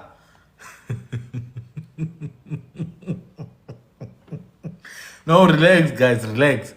I'm the one. Remember, I just showed you links. I told you links now with Native America. You didn't say no. Now you are saying no. Sanza. No. Sanza is actually an action. It's an action. The Congo Bongos are gonna go crazy after this one. I'm sorry, guys, but I love languages. I'm not gonna stop talking about languages because of some fools. You get what I'm saying? I'm gonna do the same with Kiswahili. I'm gonna do the same with many other languages that you will see very clear similarities, even with Hebrew. So at some point, if every time we show links, they'll be like, no, we are from there. Then we are from everywhere. Wait, guys. Wait. I can see you're struggling with Sanza, ne? It's not a name. Thank you, George. Sanza is not a name. Sanza is, you need to really think like, it's not S in our languages. It's an action. So it's Sanza. It's Sanza. No, ukhlanza, like ukphalaza, to vomit. And to wash, indeed. That's correct. Khutlatsa. To vomit and to wash, yes. To cleanse something. To cleanse something. You see, let me tell you, it's the name of the moon. It's the name of the moon, Sanza. You must learn, you must check out, what is this language? Lingala. You must check out Lingala. You must check out Kikongo. You must check out Chiluba. Sanza is to cleanse. It's inyanga. It's the moon. Ukuhlanza. Remember, every moon cycle, women go through the cleansing. Ukuhlanza. Now, I'm thinking. Let me just take my other notes. Because I've been doing this, guys, for more than a decade. So when I talk, if I say this is wrong, most likely it is because I've been doing it. I'm going to show you even with Hebrew. You will be shocked. Why is not Dange heartbroken, guys? Why are you mageba epukitliziyo? No. Let's go to Kiswahili, for example. Let's go to Kiswahili. In Kiswahili, if you look at this, they call this Indev. They call this Indev. You see? It's Indev, that's it. But again, looking at words and then like, yeah, it is it. Yeah, it's good. There are some words that we share, but you have to go deeper until you realize, damn, Kiswahili is a mixture of languages because there's a strong Arabic influence as well. There's a strong Arabic influence as well. Now let me show you something. In Swahili, when you talk about red clay or clay, you call it udongo. In Swahili, when you talk about soil, you call it udongo. In isiXhosa, it's udongo or udongwe. In Kiswahili, when you talk about grass, you call it majani, grass.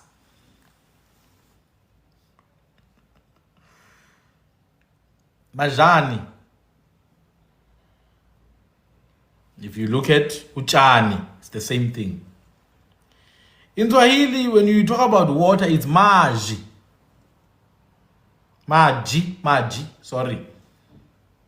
Maji. In Congo, they call it mai, which we call maila or amans.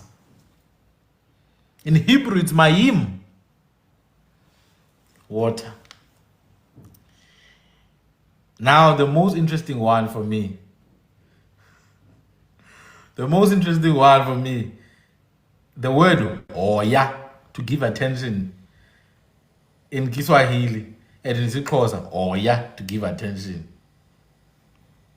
Let's take it a step further. With Lingala and Sesotho or Tswana and all those groups. You know, in Lingala, bina is to dance. Kubina is to dance. And you can always go and confirm these things. You can fact check me. As I said, I've got more than a decade doing this thing. There is no group of people I haven't dealt with. Hebrew Israelites I've handled. In America, in the Caribbean, I've met, I've worked with them. The Bantuists I've dealt with. Both Bantu and Tutsi and Hutu I've dealt with. Even met in real life. I'm very well informed on this subject. And when I'm telling you this Bantuism nonsense is not it. It's not it. Because I've seen the similarities and I've seen the difference alike. You know, in Lingala, kubina is to dance. And in Lingala, kupolela is to talk. When you say kupolela, you're speaking very clearly. Kubulela lwena. Yeah. Now, in Lingala, when you talk about a road, a path, it's called Nzela. In Lingala, it's called Nzela. Kitsila. Kitsila. Indlela. Who's this boy? Who's this boy? What's his name? Kumalo. The Mozambican guy.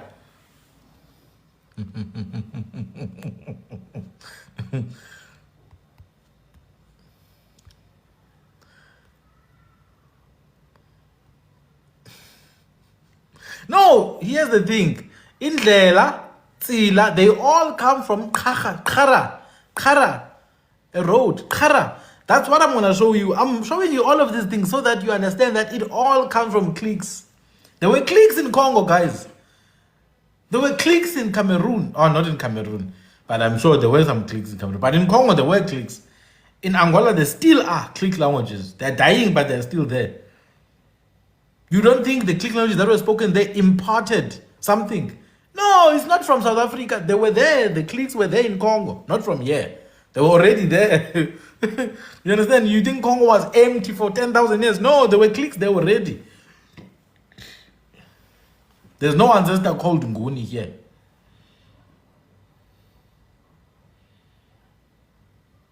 You know, in Lingala, when you are developing something, to develop is kokolisa in Lingala. Not the ones who speak Kiswahili. Sasa nakupika wewe nitakupika sasa. Sasa nitakupika wewe nitakupika makofu.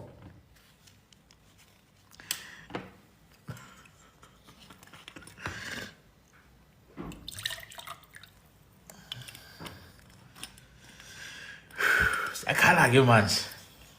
The bantu will start coming. I want to start coming for you.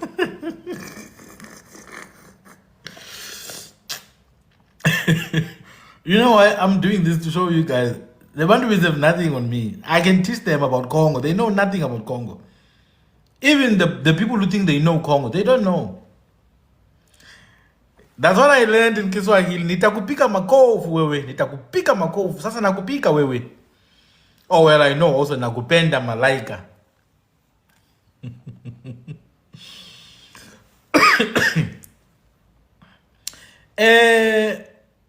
You see, if you go to Lingala, for example, even hunger is called Nzala.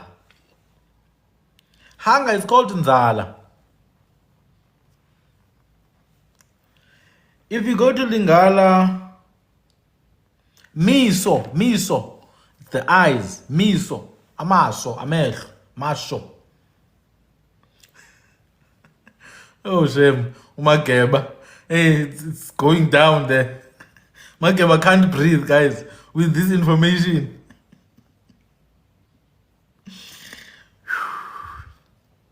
Wait for it, Mageba. In Lingala, when things are many in Lingala, you say mingi. Mingi. There are many.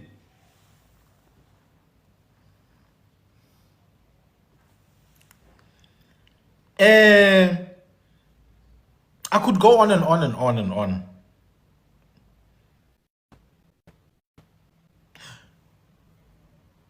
Now,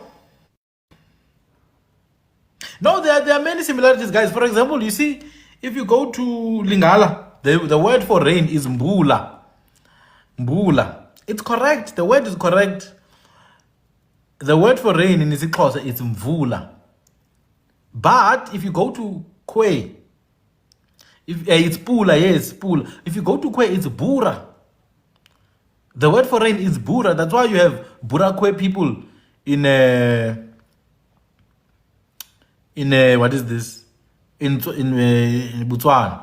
You got the Burakwe, the rain people, Burakwe. It all comes from a click. This is where words like vula, to come down, vuza, to, you know, when water is trickling down. Yavuz. It all comes from a click.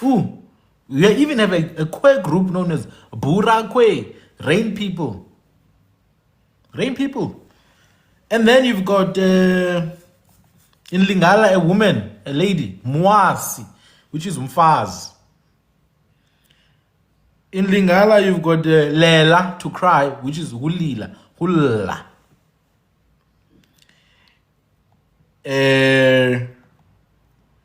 Now in Lingala, last word, you also have a word kubeta, to heat. Kubeta is to heat. But also Lingala tends to have a lot of what is this? French. It's infused with French a lot. Now let me help you explain what's happening. Let me explain what's happening. This, more than anything, it proves one thing. All these words I've just mentioned, beta, mvula, pula, they all come from click forms. You see, they get codified over time, all the way up to North Africa. You see. So, for example, if you go to Gringia, you have two. Guys, man. There's this person who always says mbom bom. What is this mbom bom thing? So if you go to Gringia, you have the word mku. The word mku, it's the actual root for rain. Then what you do, you derive mku, you soften it, you get bu and pu. Secondly, you derive it from the primary verbal form into the secondary verbal form, and then you get ura, which is in Kwe, it's bura, bula, mvula, pula, all the way to Congo, mbula. Even the word mbo is in oh. Even the word mbo is more. It has to be addressed, my people, that even the Congolese languages originate from clicks. That's what these Bantuists have to learn. They come from clicks, those languages. We have all the evidence. I told you the word seka. If you remember, who's this guy? Bantu Bison. When he was busy saying the word seka, it connects. It comes from echa. I've shown it. So I'm going to show all of these words now. All of them. Kecha is to laugh. It's there. You can just download the Quora dictionary online, look for the word happiness. You will see it's kecha kau. Kecha kau, which means to laugh in the heart. To laugh in the heart. Kecha kau. So, all these words, mvula, hlatsa, huhlatsa, it's not a real word. It's kau. Hla is kau. That's why, but kapi, it's kaubi. Kaubi. So, it's a click that's been codified. So, ukuhlamba is kauba. Kauba, ukuhlamba, to be in the water like a fish. In fact, the word inhlanzi for a fish or tlapi for a fish comes from the word ukuhlamba, to be in water. To be in water. It comes from kauba. The word nyama, you find it in Congo, the word nyama, for an animal. The word inkosi, you find it in Congo for a lion, they call it inkosi. They call it inkosi. But we know that inkosi is kosi. Kosi, even nyama, we know it's kama. Kama is nyama. Milk, bisi, it's bi. It comes from the word for breast, bis. It's all kunkia. All of them, even the names of animals, all of them, they come from click forms. These click forms are not just in South Africa. They used to be all the way to Mombasa, Kenya. Somehow, all the places where there were those click languages, there are similar words. It's not same languages. If you can take Kikongo and put isiXhosa here, Kikongo and isiXhosa are very different. Even the way they form, it's very different. But there are words that you can see, oh, there's some similarity. But it's not significant. But when you take Kunkia, you put Kikongo here. Take Kunkia, you put Kiswahili. You take Kunkia, you put Lingala. You take Kunkia, you put Chiluba. You take Kunkia, you put Kifuliru. You take Kunkia, you put Chichewa. You take Kunkia, you put Chitumbuka here. You take Kunkia, you put Kilowedu. Somehow everything connects. I've got a Tonga brother here, Mukaranga Wakwambi, my table. I'm sure he has seen it by now. He has seen it by now. There are very few words that Matebula has given me. Words I've never heard before. Words I've never heard before, but we find it immediately in Kunkia. In its click form, of course.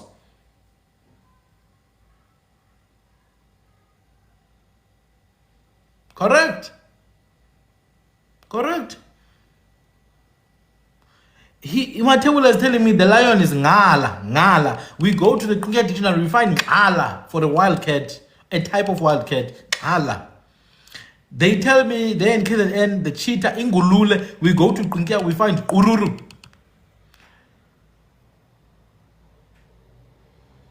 They're like, ukuxuba. Ukuxuba is to be in water. Oh, Basotho say, no, kitau. We go to Qinkia, we find qau. Come on, guys. Oh no, blood, itombo. We go to Kwemana, qaubo. Qaubo is blood.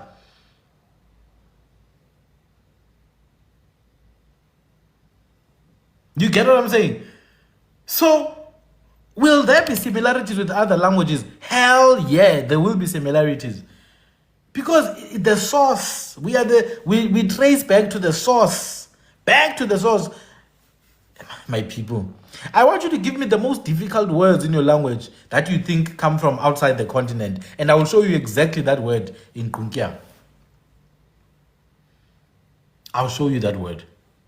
Let me show you Hebrew. You know, you must study first. I remember there was a guy who looked at the word in Hebrew, Dibraim. Dibraim, and he said, Gamandebel, I loved you, and I. Now you're playing with us now. Dibraim, firstly, if you're going to claim to be a Hebrew Israelite, you must at least understand how Hebrew works. You see, in Hebrew, the plural is a suffix, not a prefix. Ngesintu, for example, you will have ama and then debel. Ama is the plural. In Hebrew, you won't have ama dibraim. You have dibra. You have dibra and im. Im means many. For example, in Hebrew, when they say goyim, they mean people who are not Hebrew. Heathens, goyim, equivalent to animals, basically, according to the Babylonian Talmud. Dibraim, but I will tell you that Dibra comes from Dabar. Comes from Dabar, which means a matter to be discussed. Dabar. Now tell me when someone says Dabar, we're going to discuss a Dabar. What do you hear when?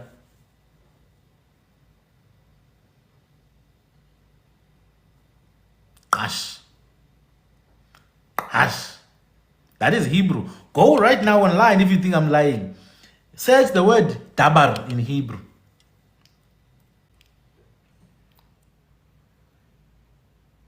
Let me take it a step further. In Hebrew, for example, this is the word that they like to claim. To laugh. Tzachach. Tzachach is to laugh in Hebrew. Tzachach. It's not seka, it's tzachach. It takes from hutakaza. Ukutakaza. Hutsaka. Batsonga say tsaka.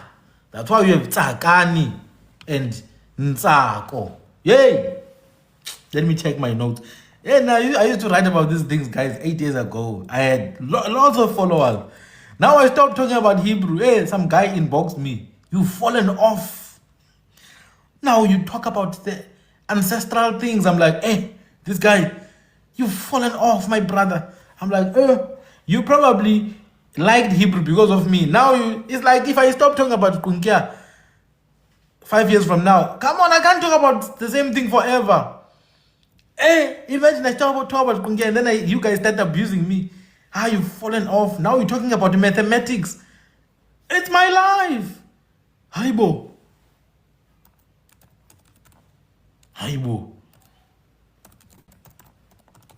People are not, make sure. But I just kept quiet. I'm like, I'm sorry, my man, but I've got my own reason. Now, I don't know how comfortable you guys are or with our languages, but when someone erects a temporary shelter, what do you call that temporary shelter? It's a click word.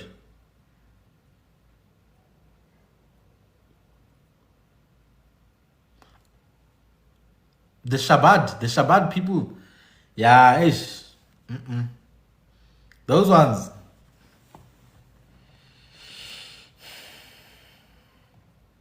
Chabad, actually, Chabad.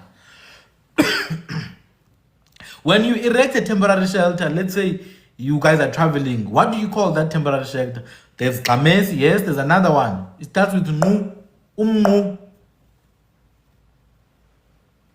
Umnu.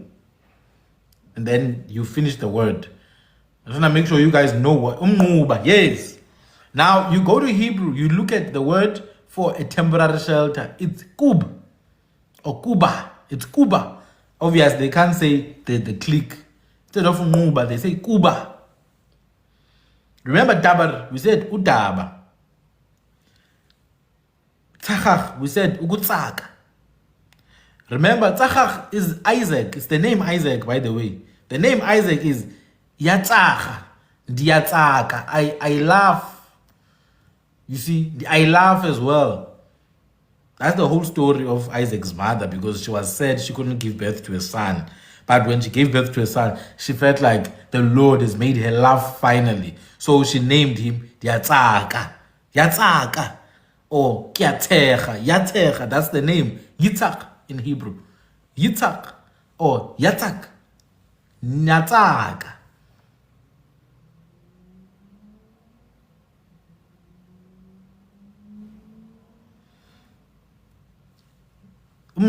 It's Kuba in Hebrew. Now,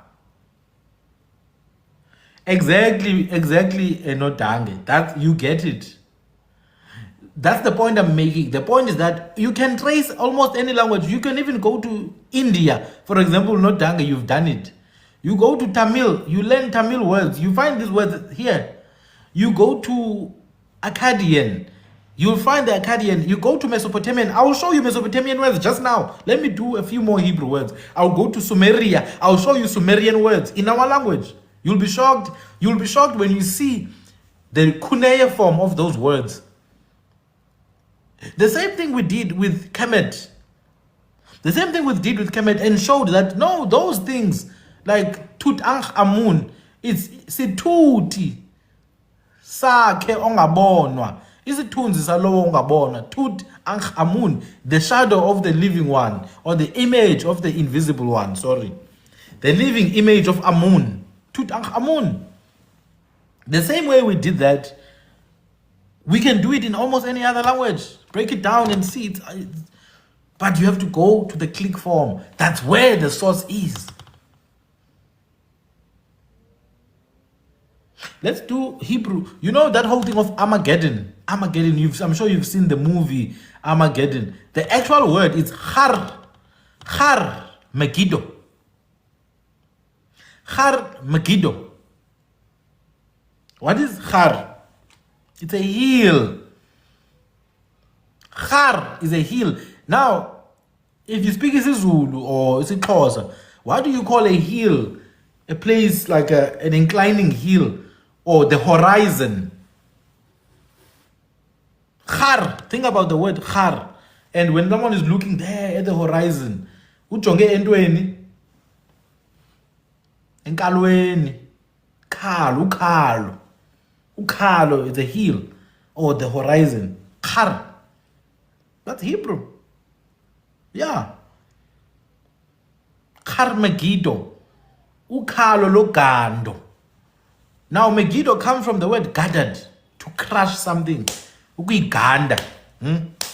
That's why you have the caterpillar called Uganda Ganda, because Uganda is to crush.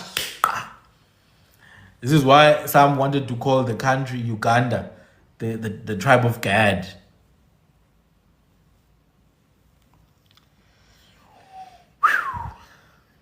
So, elukhalweni lokuganda, the hill of destruction. That's what Armageddon means. Armageddon. We could go on and on and on. I mean, for example, the word Shema and the word Shela. If you've ever read, what is this? Tehillim. Tehillim. Tehillim is the Hebrew name for Psalms, by the way. It's Tehillim. Now, I told you, im is the plural form, so it's tehilla, tehilla, or kasitswana, tihello. Now, if you speak Setswana or Sepedi, if you know what the word tihello mean, or diello, let me know. What does diello mean? What is diello? Praises. Is it halalo? When you say halala, halala, halala. It's tehillah in Hebrew, yes. Is halalo, is, praises. Tihello. Tehillah. So, if you ever read that book of Tehillim, the Hebrew of the book of praises, Psalms, sometimes the verse ends with Shelah. Shelah at the end. Shelah. It's a word that means pray. That's why they at the mall, when the prayer room for Muslim is called the Salah room. It's Shelah. Selah or Shelah or Salah. It's to pray. What is to pray? I explained it a few weeks ago in one of my videos. Tell me, guys, what does the word to pray means? Isn't tibelo like to chase, utibela, ukuvimbela, like can you to chase away? Yes, salah in Hebrew, salah in Arabic, it's qella. It's qella because that's what a prayer is, a supplication, a request. How people will be like, Shallah, no, it's Shallah, no, it's qella. It's a click word. Now let me just take it a notch up. You see, sometimes khupela, yes, khupela, qella, tandaza, they all come from Qunkia, by the way. Even the word tandaza, because in Qunkia it's tongue to ask. There's also tongue to love. When you love someone, you what? You qera them or you qera them. You beg them, which means yabashela. Tongue and to beg, to love and to beg and to want, it's tied in together. It goes back to Qunkia, tandaza. Ukuqela, which gives you the word ukushela, which is there in the Hebrew Bible, shela, meaning to pray, to ask for, which is salah in Arabic. Now, let me take it as a notch higher. You know that the name Samuel in Hebrew, it's Shamuel. Shamuel or Shemael, which means to hear El, or El has heard, because El is the original name that was used to refer to the Almighty. El Moskiri, El means it means strength. Elwaha means the warrior one, the strong one. Ukulwa mos Elwayo. Elohai. It's many different forms. Elohai, Eloha, Elohim. Ukulwa. The warrior, the Almighty, nitinang somandla. Ulwayo. Yeah, Elohim is plural. It's plural. Hey. Abdu Allah. So, Samuel or Shema-el. Yes, that Shema there means to hear. But it also means to speak aloud so that people can hear. Now, what do you say when someone is preaching?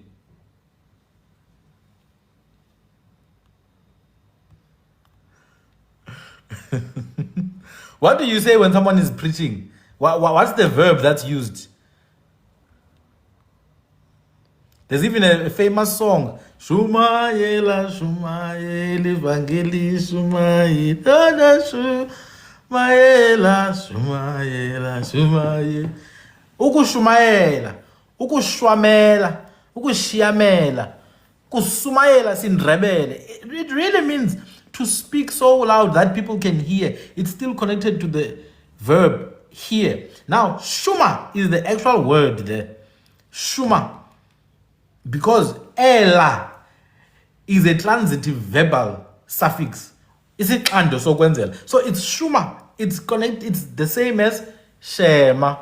Now if I'm taking it to the click form, you just go find the word that means to hear or that means to shout. I'm just showing you practical examples. The last one in Hebrew. I'm gonna move to Sumerian now. Hi man, who's this now that's requesting here? Hey man.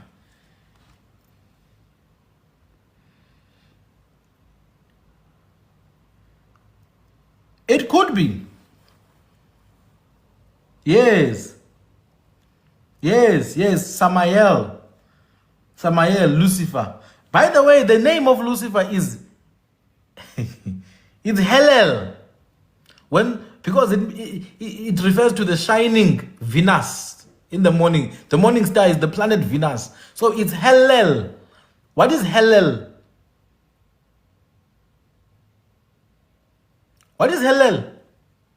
When you say something is shiny, Basutu bati uyahalalela. Wahalelang. Ukuhalalela is to shine. It's different from hallelujah, which comes from halala kuya. That's why you have tzedekiya, tsepaniya. Hey, sakhala ke manje.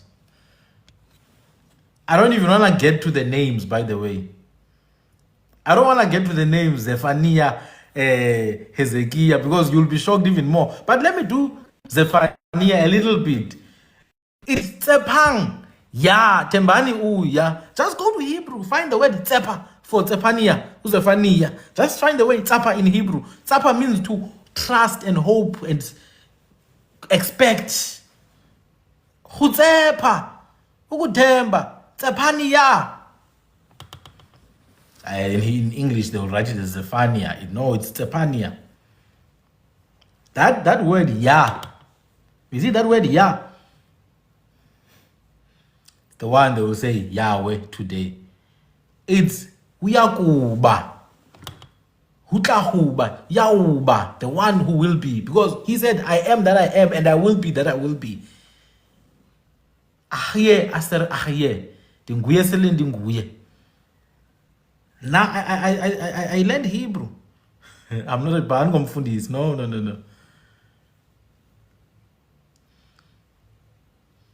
No, I stopped talking about these things. I talk about these things at a very deep level. Even now, I haven't done nothing. You see, when you go deep into the manuscripts, the ones that were discovered in caves, the ones that were written in skin, animal skin, hey, you realize, this is something else. But let me do a last one.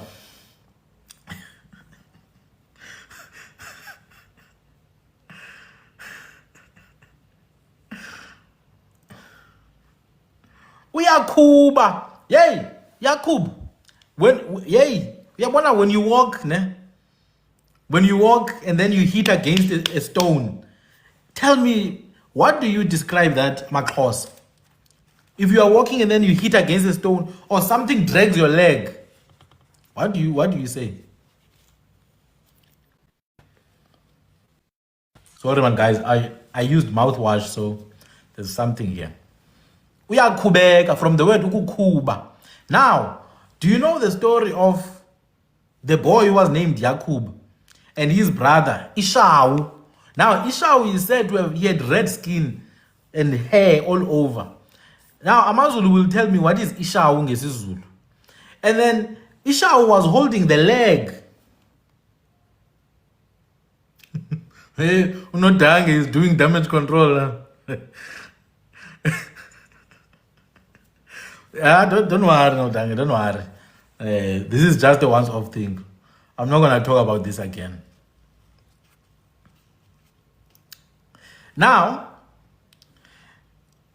the boy Ishau was holding the leg, isn't it, of his brother. That when he's holding the leg, what umenzani? Uyamkhuba, uyamkhubekisa, wamkhupekisa. Yamkuba. So Yakub, the one whose leg was held back. Ishau, but abantu ke bekane albinism. Anyway, let me do the last one before my people lose it. Khokhubisa, yes, Yakub. The last one, if you go to Hebrew, now there's a concordance that people use, people study Hebrew. There's a concordance. It's called the Strong's Concordance, right? It's not perfect. It's not that bad, that good, but it recorded some of the words. So the Strong's Concordance recorded a word called shakud. The word is shakud or shakud. It means a pit. If you dig a pit in Hebrew, it's called shakud. It's Strong's Concordance 67816. That is the code of the word. Tell me what you call a pit or even a mine underground. Shakut in Hebrew.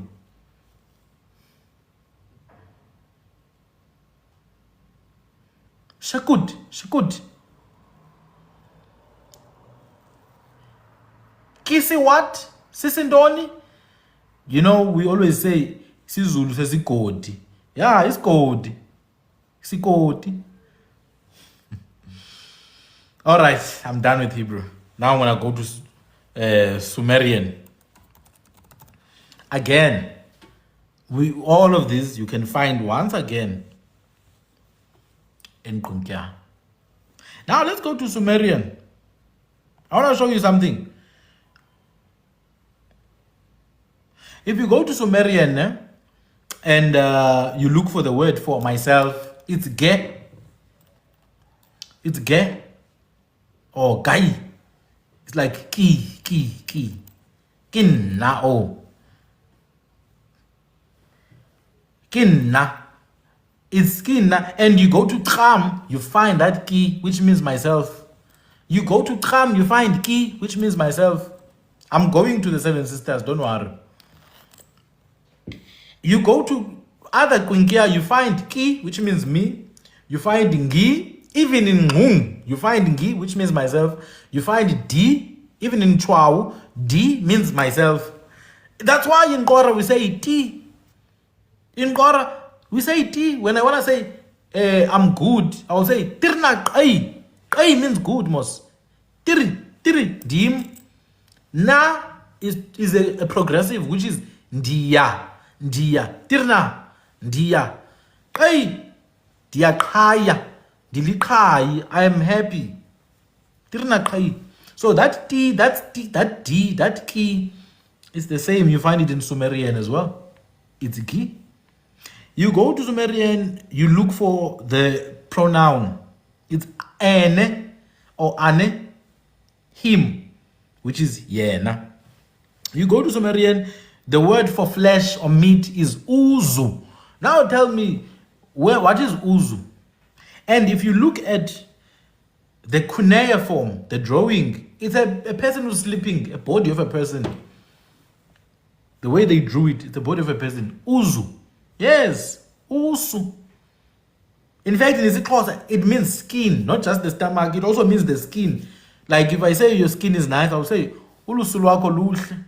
So uzu in Sumerian or su in Sumerian is skin. You can go and check Sumerian online. You will find every single thing that I've said to be true. And isisu, yes. If you go to Sumerian, for example, blood is mood, which connects to the Sesotho Tswana madi.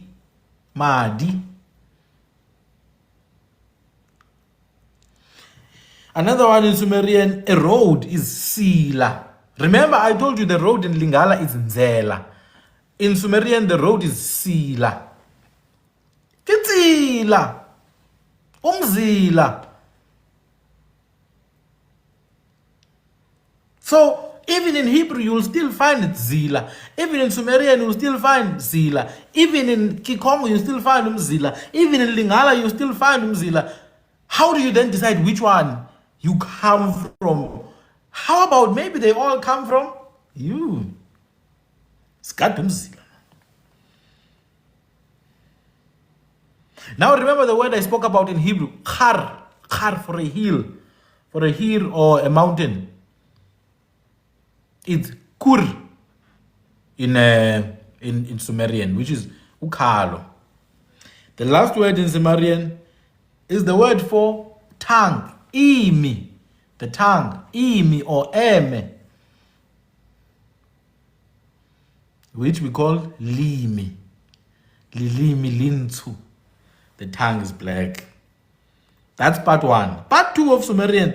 This one, I posted this one, I think 3 years ago. Part two of Sumerian.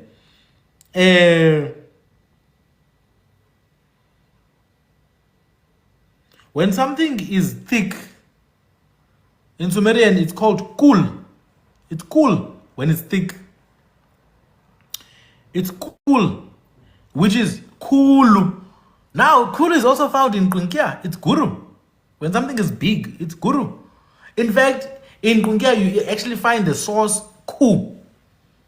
You find the source Ku, which means to become big. Now the live will be on YouTube. In fact, guys, just in case, I have another YouTube channel where I was just talking about Hebrew and these things, but I'm not gonna share it yet. That channel, I'm not gonna share it. I don't think people are ready, because someone is gonna listen to those things and be like, "Oh, we come from Ishmael." Oh. You know, it's solid food. You're gonna choke with some of those stuff. Must stay here for now. I know my people. Yeah, my people. Hi, they will lose their mind. They will even stop working and stop school. Hi, guys, we found the truth. Oh my goodness. Don't worry, my people. I've got your back. Let's go again. In Sumerian, a man in Sumerian is na. Na. It's a man. Hey, my God. My people are just something else. In Sumerian, a man is na, which is mun. Mun. I also forgot in Hebrew, children is bana. In Hebrew, children is bana. And even a child, bana. In Arabic, it's ibn. Ibn. This is why you've got names like Benjamin. It's Bana Yaman. Bana Yaman, which is Unyana Womnene. Bana Yaman. Unyana Womnene, the son of the right hand. Bana Yaman Nyana Womnene, the son of the right hand. Or Bene. That's why you have Benjamin. Osama Bana Laden. Osama, the son of Laden. Yes, Osama bin Laden. So when they say bin or ibn or bana or ben, you know, that's what they mean. It's child. Mwana, mwana, mtwana, mtwana. Back to click. Now here's another one. In Sumerian, a child is called tur. Tur is a child. Now tell me, what do you call a child of a cow? Calf. Or even a little plant that's still growing. Tur.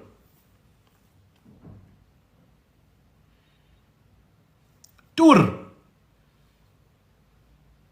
Ithole. Nazok. Ithole. That's why you have abantu kuthiwa ngabakwasithole. Tur is a child. Thole is a child. In fact, you know the name Talita. In fact, in the Bible, in the New Testament, there's a famous line. Talita Kumi. You can go and check it again online. Talita Kumi. It means young girl, stand up. Talita is a feminized form of Tal. Tal meaning tall, a child. Same one in Sumerian, Tur, a child.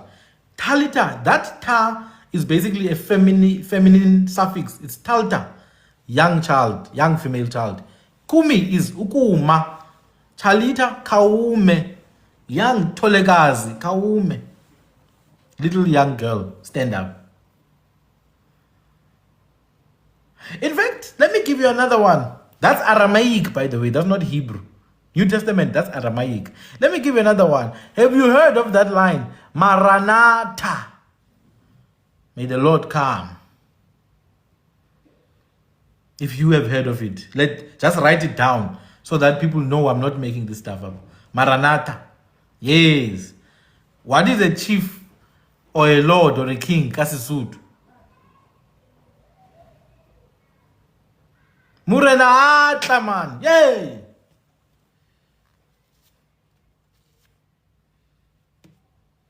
May the Lord come. Don't worry. Let's go to Aramaic, Sumerian. To come in Sumerian is ngen. In Sumerian, to come in is ngen. Ngen.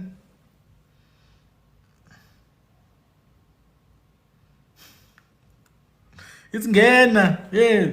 Kuthiwa ngena. ongena indawo isekhona yena nawe bangena. Wow, Sandile, you fell off, Sandile. Yibo. The last one in Sumerian, Zal. Zal is to flow. Think about a river. When it's full, it overflows. Uzala. That's Sumerian. That's not Hebrew. That's not Swahili. That's not Kikongo. That's Sumerian from Mesopotamia. Mesopotamia, the country of the Anunnaki. These words are similar. You see now, let me take it back. In fact, no, Sarah is not Zala. Sarah is not Zala. Let me help you with Sarah. Sarah comes from an old root, which means a ruler. Sarah comes from an old root. It's Tsar. Tsar. If you know, in Russia, they used to have key leaders known as the Tsar. So the word Sarah is just a female version of the word Tsar. It means a ruler, someone who's senior. Now, the word survives in our languages. It survives in our languages in a very peculiar form. It's used for animals. An old senior animal. Well, these days it's even used for human, but an old senior animal, it would be called Salu. Salu. And then the female one, Salukas. Salukas. You see? So Sarah, in fact, it's Sarai. Sarai. That's what it is. Because she's young, which is young princess. Someone is asking the name Jesus. What does it mean? You really want to know what the name Jesus means? You guys want me to explain it? I can explain it if you guys want. Just comment if you want, because I don't want to dwell too much on this. I want to move to Juke Kwanzi and Queen. Okay, I'm gonna break it down. Please listen. Again, my people, I've done the work for many years. Before I spoke about Quinkia, this was my thing. Now, the word, firstly in Hebrew, J, the letter J, doesn't exist in Hebrew. It's not there. So that's the first problem. So all the names with J, John, Jericho, Jordan, they are not there. That's one. Two, the suffix US, it's Greek and Latin inspired. So, for example, in Greek Latin, you have Augustus, Julius, Augustus, Septimus, Severus. It's all Latin. So the word is taken from a Aramaic Syriac root. It's YS. It's the phonemes YS. It means to conquer or to be victorious. That is the same word that was then translated as meaning to save. The word means to conquer or to be victorious, and then it was translated as meaning to save. Now, Xhosa people, when I'm saying I will conquer you, what does that, how do you say it? To conquer, how do you say it? To overcome. Say it in isiXhosa. Write it there in the comments.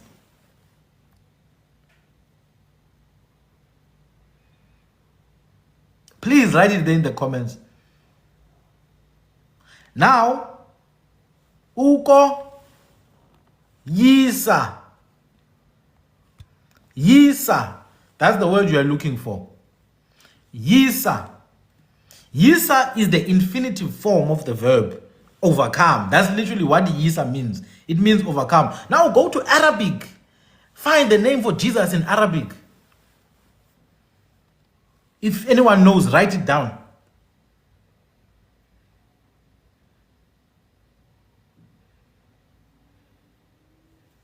There you have it.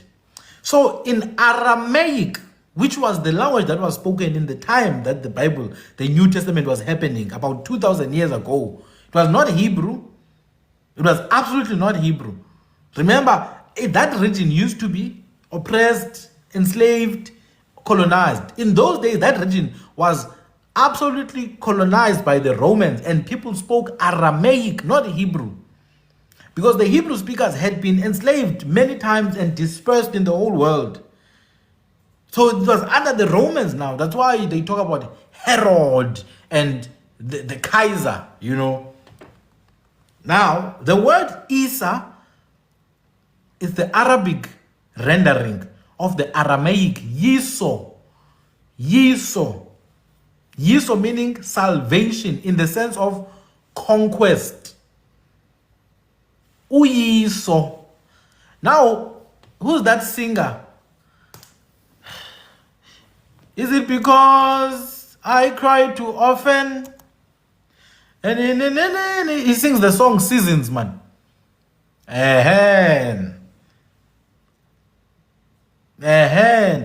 You think I'm making it up? Let me give you the reference in the Strong's Concordance so that you can see for yourself. I'm going to share my screen just now. And then we'll come back.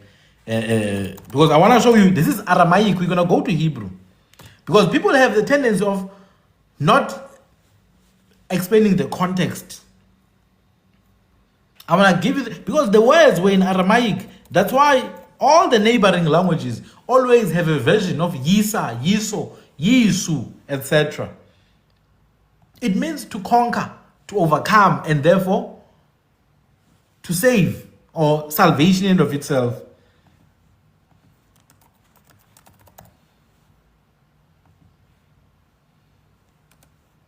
Just give me a minute.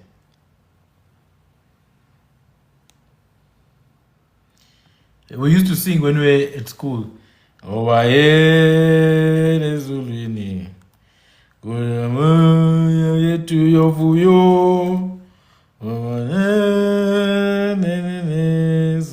So buya sikwazi uloyiso weloyiso.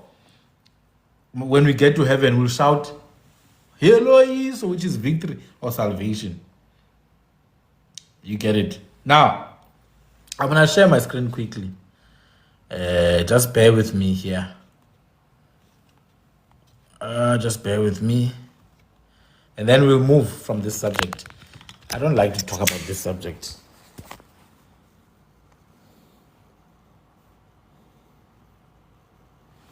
All right, let's do this.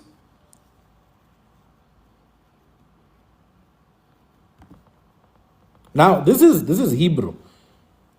This is Hebrew. The word is Yasha in Hebrew, but that was not Hebrew. That was, the name did not come in Hebrew. It came in Aramaic. So the word is Yasha. The meaning is to avenge, to defend, to help, to preserve, to rescue, to be safe, to bring salvation, to save, to get victory. What is to get victory? Ukoyisa. It's a cognate. So Yasha is a Hebrew cognate of the Yisha of Aramaic and Yisa. Ukoyisa. Now, if you keep on coming down here, it says, avenging, defend, deliverer, be safe. A primitive root, properly to be open, to be wide, to be free by implication, to be safe, causatively, to free someone, or to succor, to avenge, etc., to get victory. Very important. To get victory, because that is the key. Kasifika ezulwini, so fika sikwaze uloyiso. What is uloyiso? Victory. So fika sikwaze uloyiso, victory. Now, if you come down here,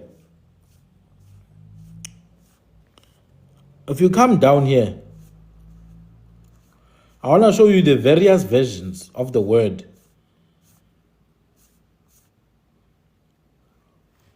I want to show you the various versions.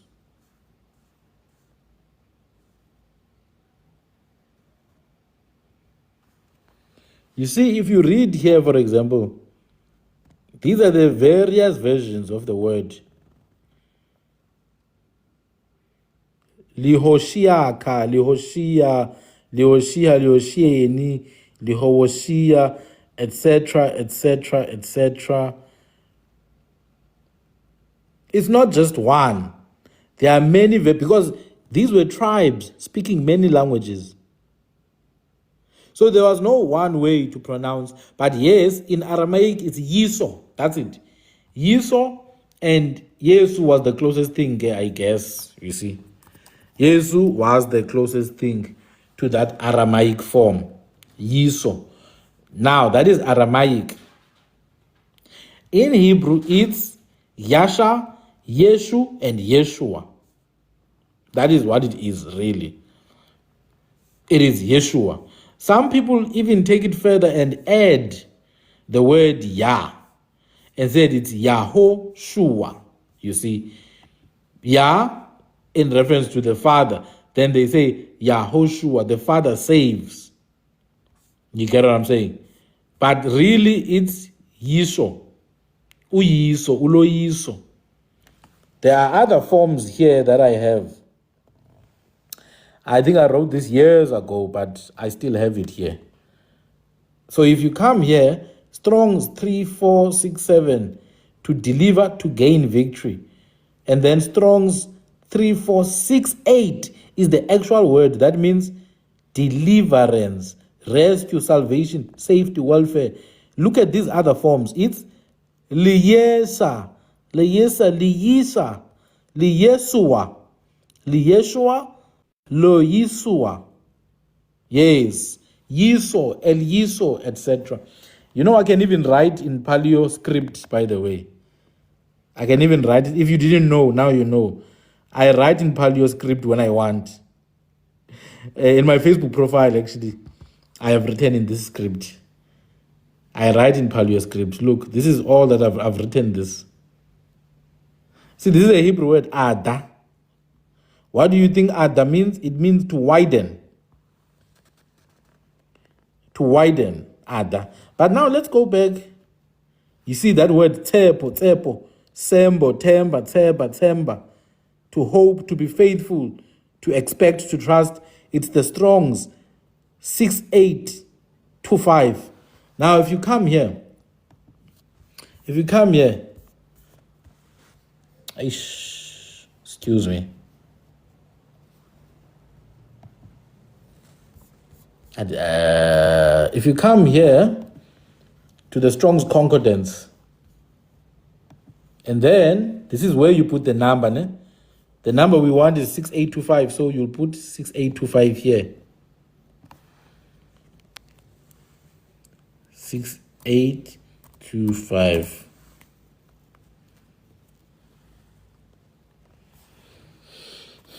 Check the name.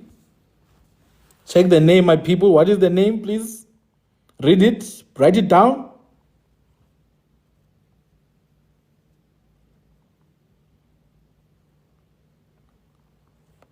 Do you see what I see?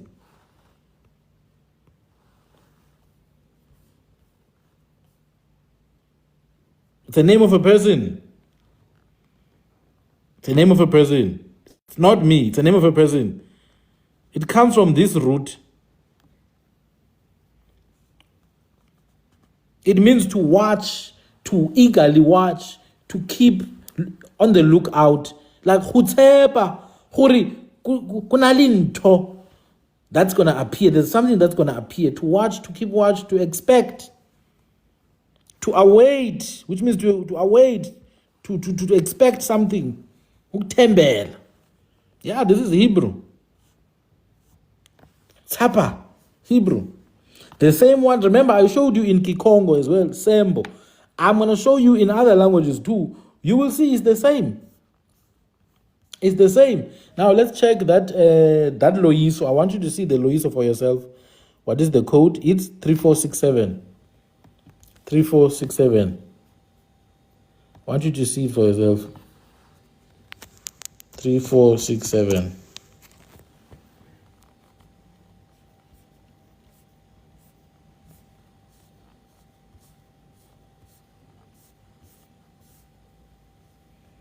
I hope they did not change some of these things. Also, if you check here, you can see the different forms that the word appears in.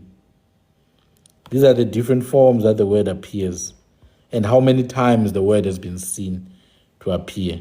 So just a final answer on the word Yesu. It really is Yiso and Yesu and Yisa and Isa in the different languages. And in the word Yeshua is also fine because Yeshua is the Hebrew version. But in those days, the people spoke Aramaic. But honestly, I don't think those things matter. I don't think they really matter, Remember, these were tribes, man. They spoke very differently. The way they spoke kept on changing. It kept on changing over time. You see, even there's this one, Yoshia, Yoshiu, Yoshienu. This is just a concordance, Strong's Hebrew concordance. It's just like a thing you can use to analyze words, like some kind of dictionary. It's called the Strong Concordance. All right, I'm done with this now. Now,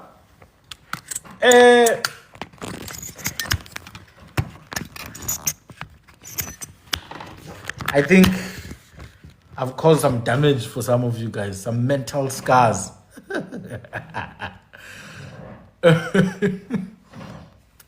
The point is always, it's very simple. Language is connected. When I say language is the thread that binds us, I really mean, I know what I'm talking about. Because there's a book that I read years ago. It talks about the Naka languages. You see, Naka languages used to be spoken. They used to be spoken in West Asia. Or the part of Middle East. But those languages are no longer spoken now. Naga means nyoka. And these are Middle Eastern languages. Naga means nyoka. You get what I'm saying? So, when I went and I realized, hey man, I go to Asia, these languages sound like my language. I go to Middle East, they sound like my language. I go to the Americas, they sound like my language. I go to Africa, I go to the North, the West. Okay, not really the West. It's West Africa. Guys. More like Central. I see some similarities even with Ethiopian languages, like Ge'ez. If you study Ge'ez, Ge'ez is a very nice language, you see. I realized, no, man, we have the source. For example, in Hebrew, they can't say, they're unable to say it. The sound is not there, which is a clear indicator that it's a much more younger evolutionary derivative. They can't say.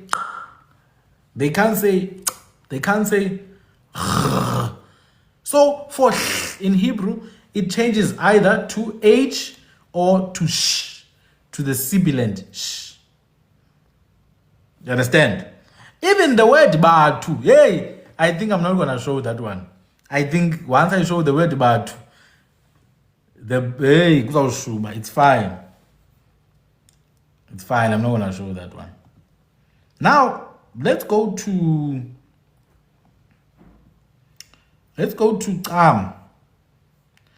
for example, the name for the sun. I want to show you. When we say, somebody said the sun is isotiso, ne? Somebody said it here in this live. I don't know who. But they said the sun is isotiso. Which makes sense because it comes from the word ukota. Ota is to bask in the sun. Mullo. Litsatsi. So tiso. If you go to Nama, if you go to Kwemana, the sun is Soros. And Sorab. Isoto. Soros. Isotiso.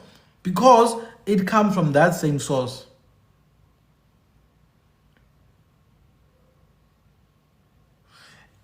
Ilanga, we've already exposed this one. It comes from a root which means fiery. It means fire actually. The root means fire. This is why you've got words like ucha, ugoja. It's from or ga. Ga is fire. That's why when you fry something, you say gada. Gada. Da, remember, is a verbal suffix. Verbal suffix. We are firing, putting fire into it. Khanaba, when you put something in the heat. So is the root here. It means fire. It can also exist as ga. That's why you've got Gakwe people or Gakwe people. Amagakwe. They in Eastern Cape, the fire people.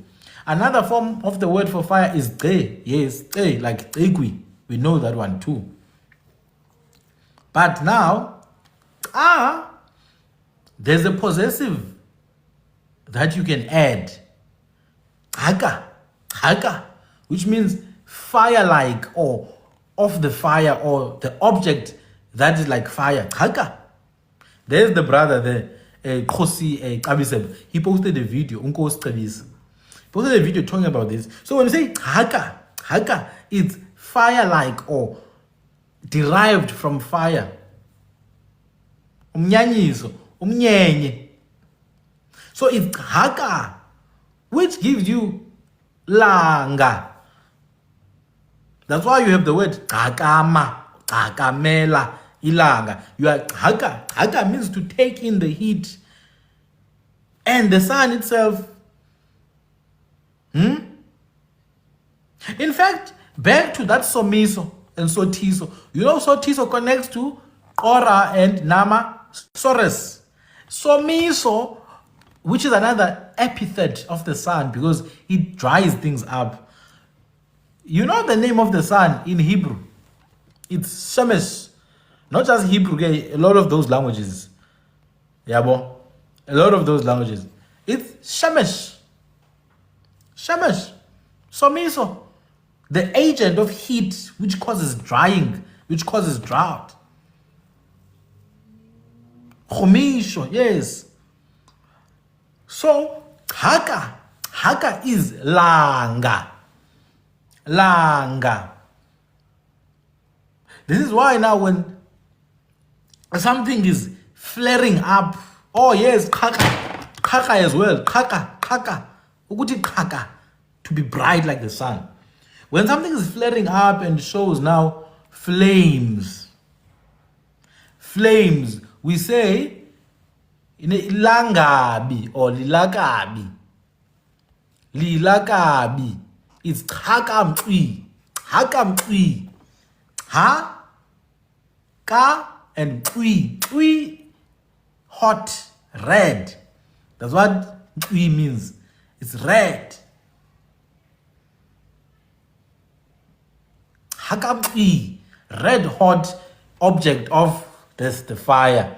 Lilakabi lamullo. Ilangabi lomlilo. Idangaji. Now the LD transition occurs here. Just like we move from umlebe to umdebe.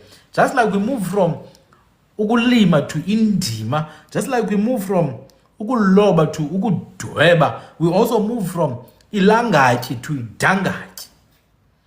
Ilange to idange. Dange edumile. Dange has to do with the fire. It's trake.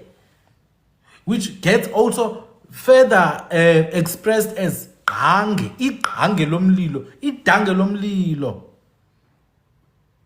Ivuseleli qange lomlilo apho nyathela khona.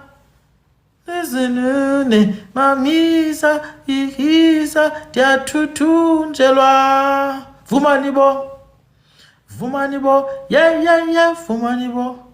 Aw, vumani bo. Sothethi nyani kodwa xa kutheni na.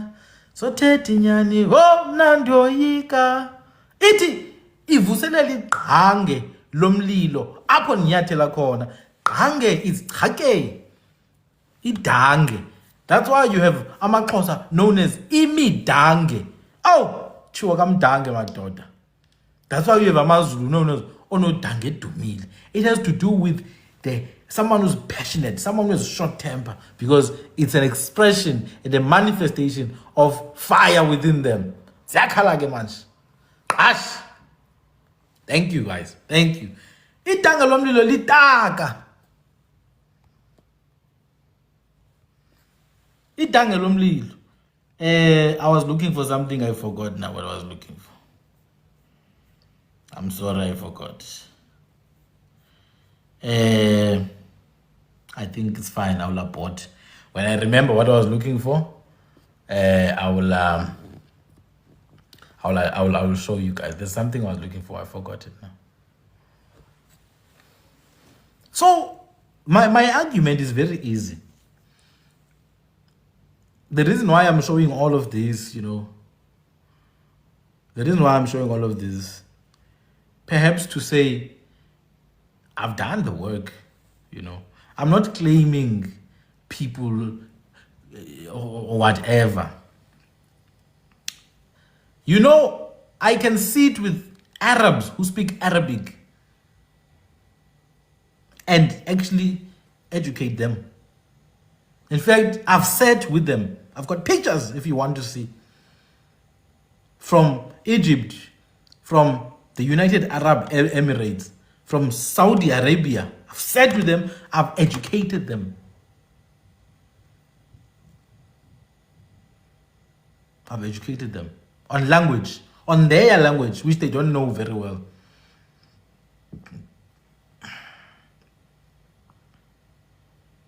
You see, in Arabic, when they talk about fingers, they call it misbeh. Misbeh. I told them, no, it's not misbeh, it's imitswebo. You just don't know. Imitswebo, because fingers, it comes from the idea of pinching something. When you pinch, this is what you use, the organ you use for pinching something. Where you pinch another person, misbe, it's sebe. Sebe, to pinch. You go to Hebrew, you look for the word to pinch in Hebrew, you will see it's sebe. So misbe, the object of pinching.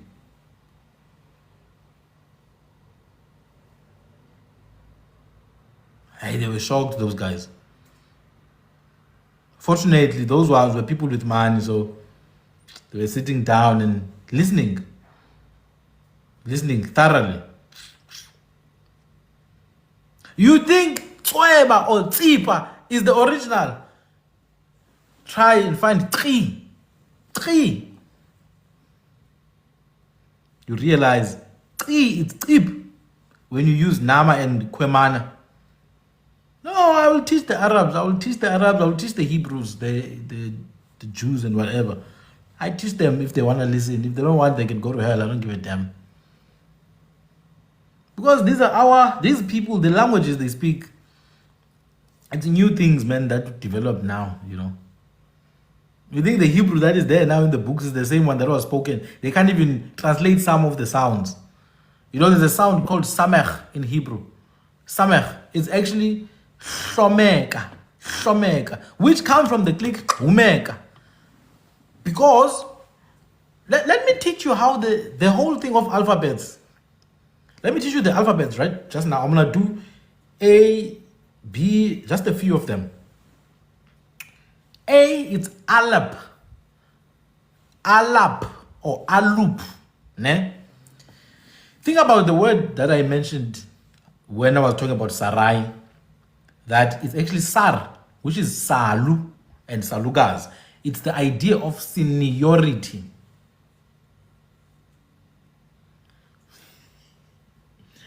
It's the idea of seniority. Ne? And therefore, a royal,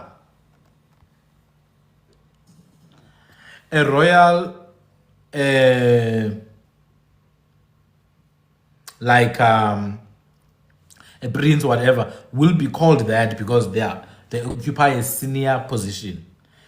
You see, back in the olden days, when people are, what is this thing? when they are plowing the fields, they would take the most senior cow, the most experienced cow, which tends to be the oldest cow, and put it there at the top. It would be called alup, that cow. It's alupa. From the word ukwalupa or walupala, to grow old or to become more experienced. Alup. This is now the word that then took the place of a leader or first. This is where they get alpha. That's why they talk about, I'm an alpha male. They take it from some theories about wolves, that an alpha wolf is the one who leads. But alpha comes from the idea of seniority or firstness. That's what alpha really comes from. Alupa, alupala, grow old, grow more experience. In fact, the letter A was originally a head of a cow. So if you look at it, it's like this, and then these are the horns. And then the Greeks, what they did, the Hebrews and the Canaanites, the Canaanaim, they took and turned it up sideways, and then the Greeks took and turned it upside down. It became the A that you know today. But it comes from drawings. Which culture is drawing on the walls? Which region has a lot of drawings on the walls? It's here in the continent. In the south, in the north, in the desert, all over. You see, all those things come from drawings. They call them pictorials. So alphabet is taken from drawings. Alupa, Arua in Chivenda. Yes, Arua. Chivenda. The Ruamore. The Ruamorwamudi. Chivenda. The Ruamorwamudi. So that is the letter A. That's literally what it is. They took the picture of a cow, then they turned it upside down, and then they produced A. In Hebrew, they say Aleph. In other languages, it's an Alap, an Alpha, and all that. It's A in English. B, now. It comes from a word which means a house or the walls of a house. Bet. You see that alpha and bet? Ru. In Chivenda, Ru.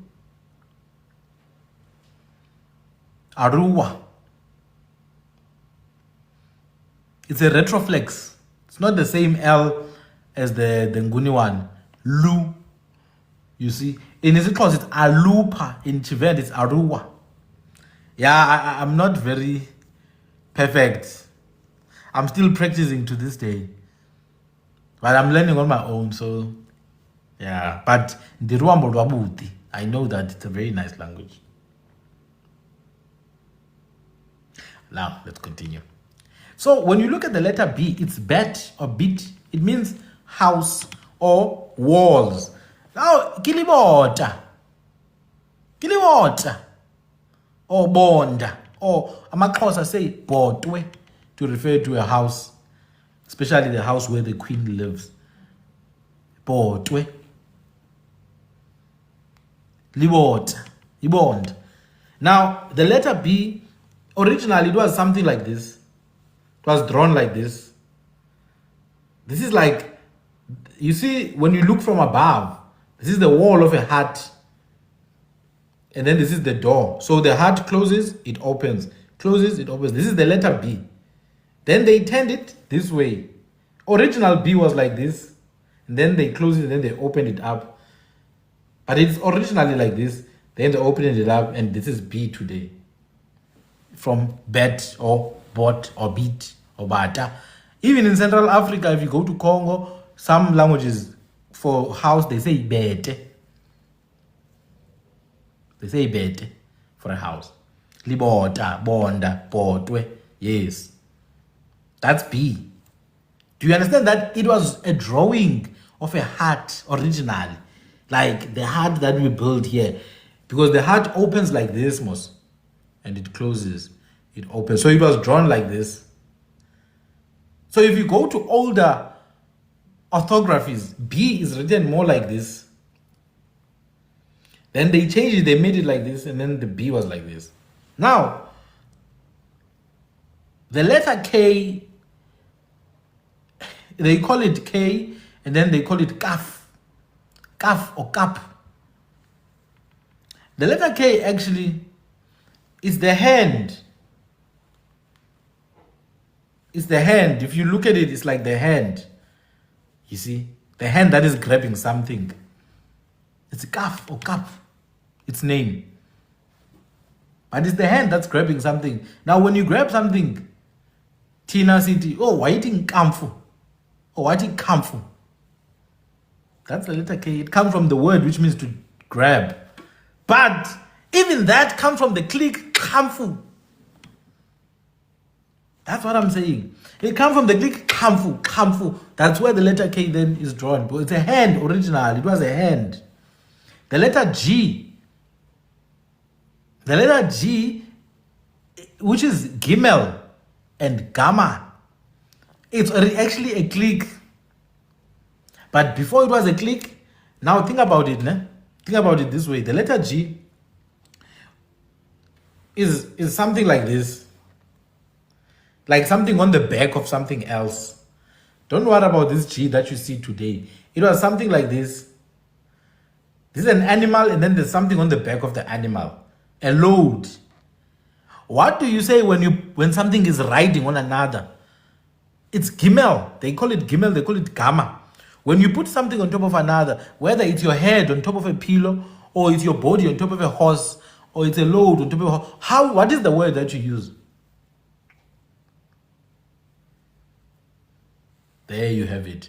Kimela. That is the non-click form. Kibela. Kibela. Now, when you put the click, it becomes Amela and Abela. That's why in Greek they say gamma is from the word ama. Yes, the non-click form hunamela.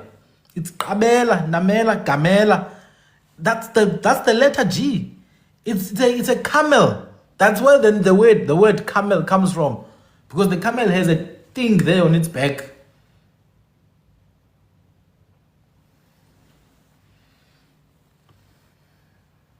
It means a load. G. Original, it means a load. Because the camel has a thing on its back.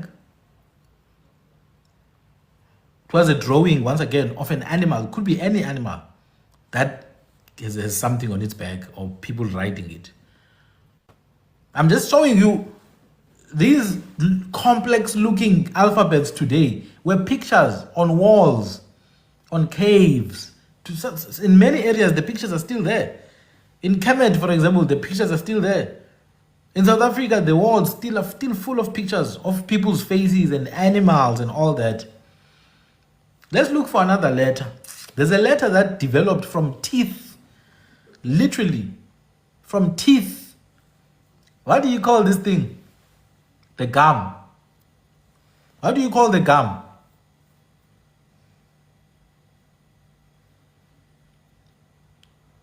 Or the teeth themselves?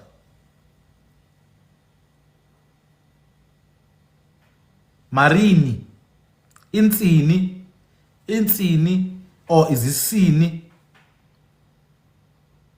Marinini. Yes. That's the letter shin. That's the letter shin. They call it shin. It's literally two teeth. You see that sigma thing? Sigma is two teeth that are like this. Two teeth that are like this. And then the Greeks took it and turned it sideways. So it's like this now. But go online and check the letter shin. Just write shin. Letter shin or letter sin. It's sigma, but it's teeth like this. So sigma, they took the teeth, they turned them left. It was the Greeks. So the sigma sign, if you someone who did some statistics or mathematics, the letter sigma, it's literally sin is the sini, amazinho. Then they turned it upside down. That's what the letter sigma is. Then there's another letter, N. N. They call it nun. And I can tell you right now, nun is a snake. What? Tell me a word of a snake that sounds like nun. Yes, A is a letterhead upside down. Hlubi. Kelenge. Inunu. Even in Egypt, they call the snake Nun. It's Kunu. Even in Yushu, it's Oshu. Oshu. Or Osha in Kui. It's Osha in Kui. I'm not gonna go through all the letters because I need to drop soon. Let me see which letter I wanna explore. M, it's Mai. It's Mayim. Mayim. It's water. Amayila. It's water, it's the wave. The wave. Maila. Mayim. Mayi. Maji. Mati. Mans. The letter M. It's the waves. So it was not some great invention of some philosophers. No, these, if you notice, the letter is the first sound that comes out of the name of the thing that is drawn. Mai, it's So you draw water, people know it's mai. That's why the drawing of water is So over time, they change the drawing, they write it down and all that. Let me see if there's any other one.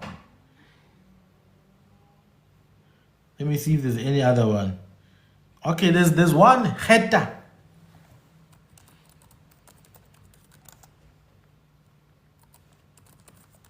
Heta, H. Heta, H. I'm gonna show you now.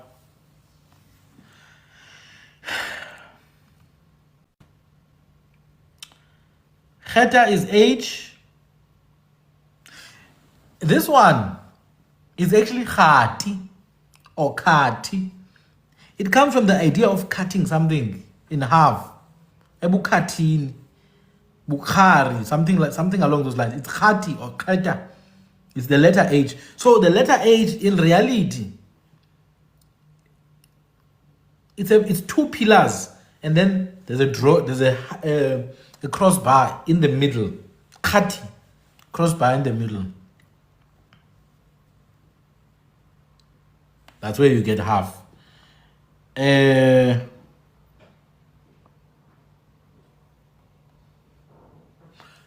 For example, the letter W. You know, they call it Vav today, but it's wow or well. It's wow or well. Now, this one you may not understand yet. It's fine if you don't get it, it's fine. You see, in linguistics, there's a process called Begat Kefat. Ne? So letters tend to change sounds from one sound to another. It's an unspoken rule, but it happens. There's a long process through which this happens because of where the sound comes from. For example, the sound g, g, g, g for G tends to become W or H. This is why you find names like William becomes Ghislaine or Elaine, you see, in other languages. I'm thinking of other words that are like that. But anyway, the W is actually a wooden. It's like V, W and V, they come from the same source. It's like a wooden peg. It's kongwane that you put on the ground, like kai, that you put on the ground to tie something into it. So the origin of that letter, it was a drawing of ugwegwe, like a crooked thing that you pierce on the ground and then you tie something to it. Ugwegwe. That's the origin of wow, which is the W letter, and vev, which is the V. It's actually like a wooden thing, like that V-shaped thing that you put on the ground. We call it ugwegwe or it's kongwane. It's gweberezi ngesihlubi. That gwegwe becomes well. Let me see if there's another letter that I haven't touched on. There are many others. There's one last one. The letter Kof, which is Q.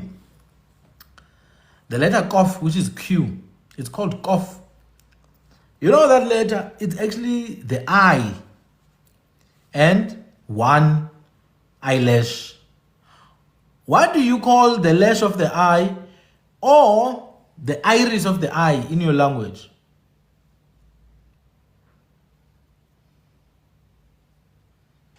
When someone looks you straight in the eye, what do you say? Iso, but there's another one with a K. Inkope. Ukope. There you go. That's the letter Q. Kof. It's round. It's an eye with one lash. That's why it's round with P. Ukope. Kof. That's Q. Inkope. So this is how easy some of these things are.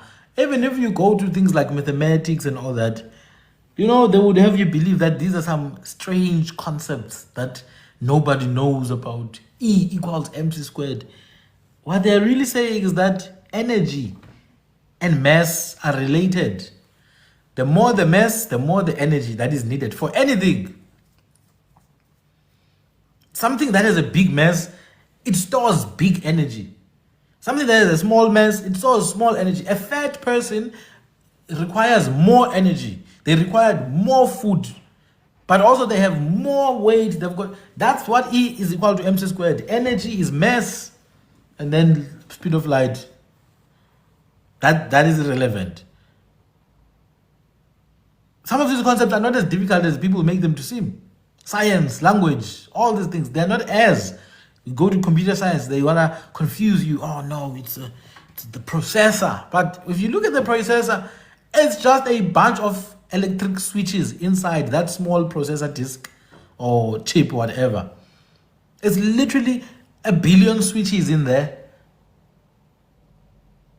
They switch on and off very fast. This is where they talk about binary digits, bits. It's on and off. This switch, it's electric switches called transistors. My people, we're gonna continue with our Kunkia and Kora and other languages. But what we're gonna do going forward, we're gonna do language in focus. So instead of saying Kunkia, which is a group of languages, which is perfect, but I want to start now to zoom in. For example, if I zoom into Kho, Sotho speakers, Sepedi speakers, Kilobedu speakers will start to realize that, damn, Kho is much closer to the language I speak. If I zoom into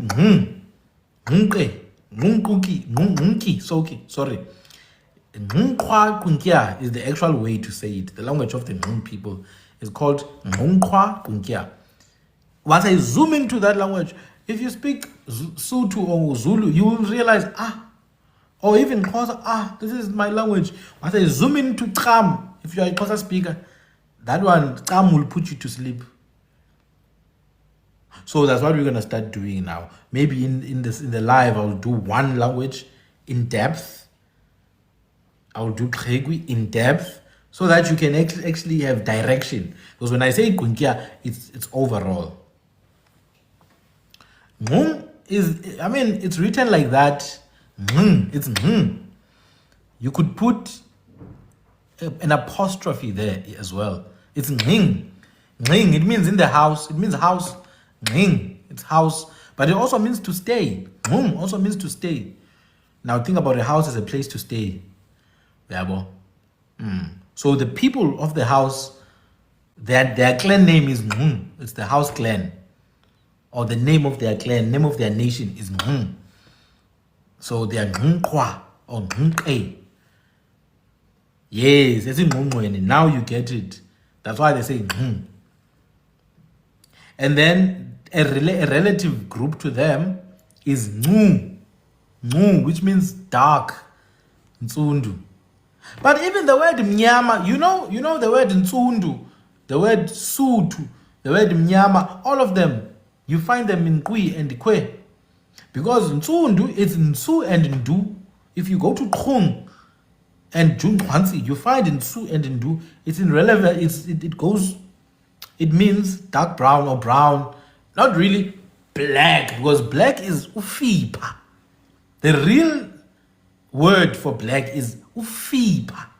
That's the real word. And nzima. Because nzima comes from ima. Do you understand? Nzima, it makes more sense for black than nsundu. Nsundu is brown, not black. It's just darker relative to brighter colors.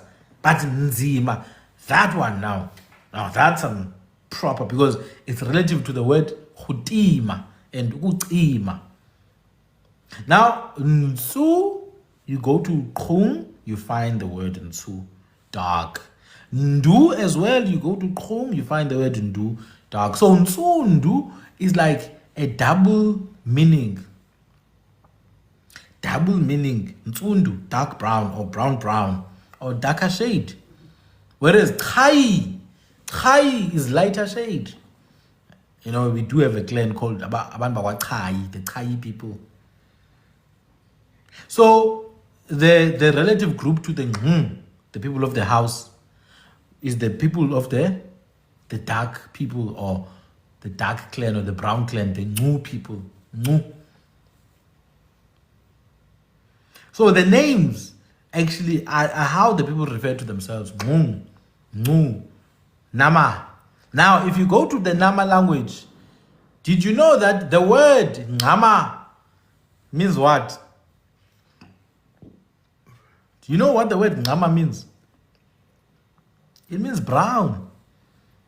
Nama. Ubumnyama. Nama people. I don't know if you're getting what I'm saying here. It's Nama. It's Bumnyama. Abantu abamnyama. Nama people. Siyakhala ke manje. It's Ngu. It means Nsu. Abantu abantsundu. It's Cham, which is Chama, which is Ngama, the oryx gazelle. So Cham kaqe, abantu bengama, abantu bechama, batho bachama. The oryx gazelle.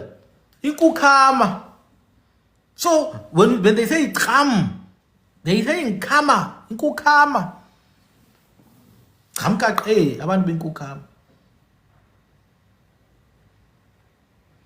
Hey, someone was asking me to explain the meaning of Khoisan.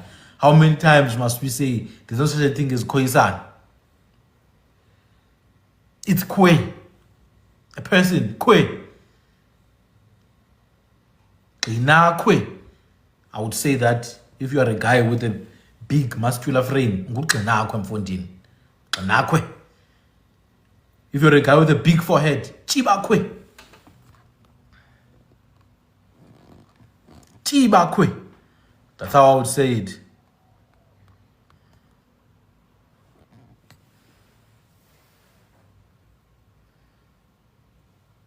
If you are a child, an illegitimate child, Gakwe.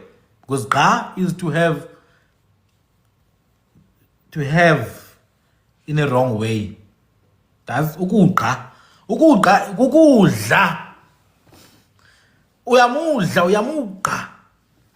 So when you ga, you're doing it the wrong way. Unmarried. So Gakwe is a child that is born out of that. Kwe means person. Didima Kwe. Ya umgakwe. Umntana uphuma abantwana abagqeneyo.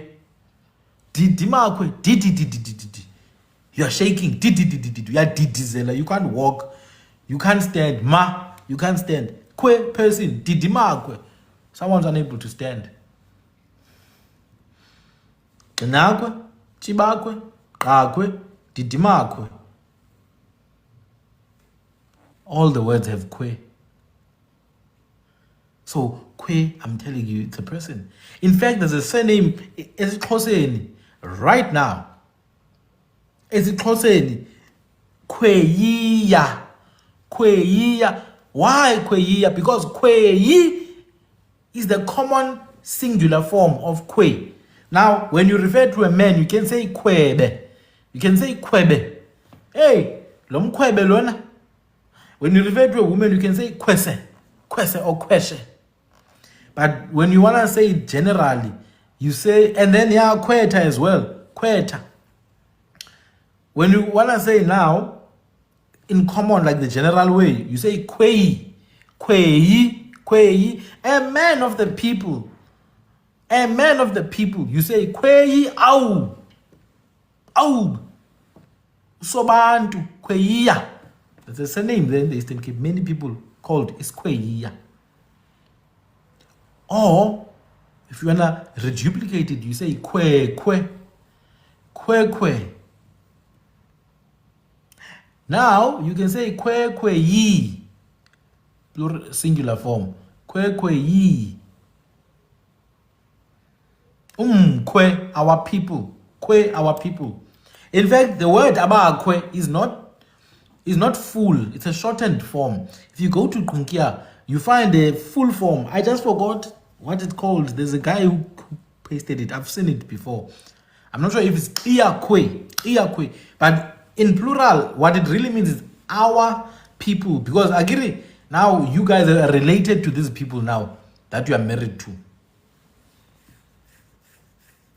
Ngukwe.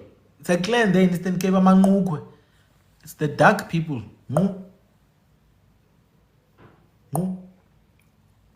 Ukwezi, it's a star. It comes from the Guangxi. It means shiny star, actually. Little shiny star, yeah. Because when they are many, then it's Guangxi in Kunkia, which is Kwenkwezi. So there's no Khoisan, it's Kwe. I'm gonna end it here. Ndingujabas mna ndikulisa ndikuchazisa hlobo esituluku besimhlophe. Ndikuphala kuhle le ndlela ehlela abafondini. Siyalila intombi zithi umfondini kawundizeka. Oh! Thank you very much, my people. I'm done now. Bye-bye. I'm gonna post this on YouTube. And I'm not gonna talk again about the Hebrew stuff, the Sumerian stuff. I'm not gonna do it. I don't wanna mix things. This is not the platform for that. For now, there's a much more important thing that I'm doing, which I think is very important. So maybe someday in the future, somewhere in a different channel, because I've got another channel, maybe I'll talk about those things, but not here. No, I'm not gonna talk about Lingala again. I may talk about Chiluba here and there, but not for now, man. Now we have there's something else. We're in the midst of turbulent times, so we need this for now. So yeah, but I just thought maybe, because the point I'm making here is that you can link many other languages with ours. It's just that I'm not even prepared for this. I didn't plan. If I had planned, I was gonna show you even Asian languages. Now I know many people are unable to navigate that, so we're just gonna stick to Kunkia, we're gonna stick to Kwedam, we're gonna stick to Kwemana, we're gonna stick to Isintu Salapa in South Africa. Kosi Kamago. Thank you very much. Tata la hote.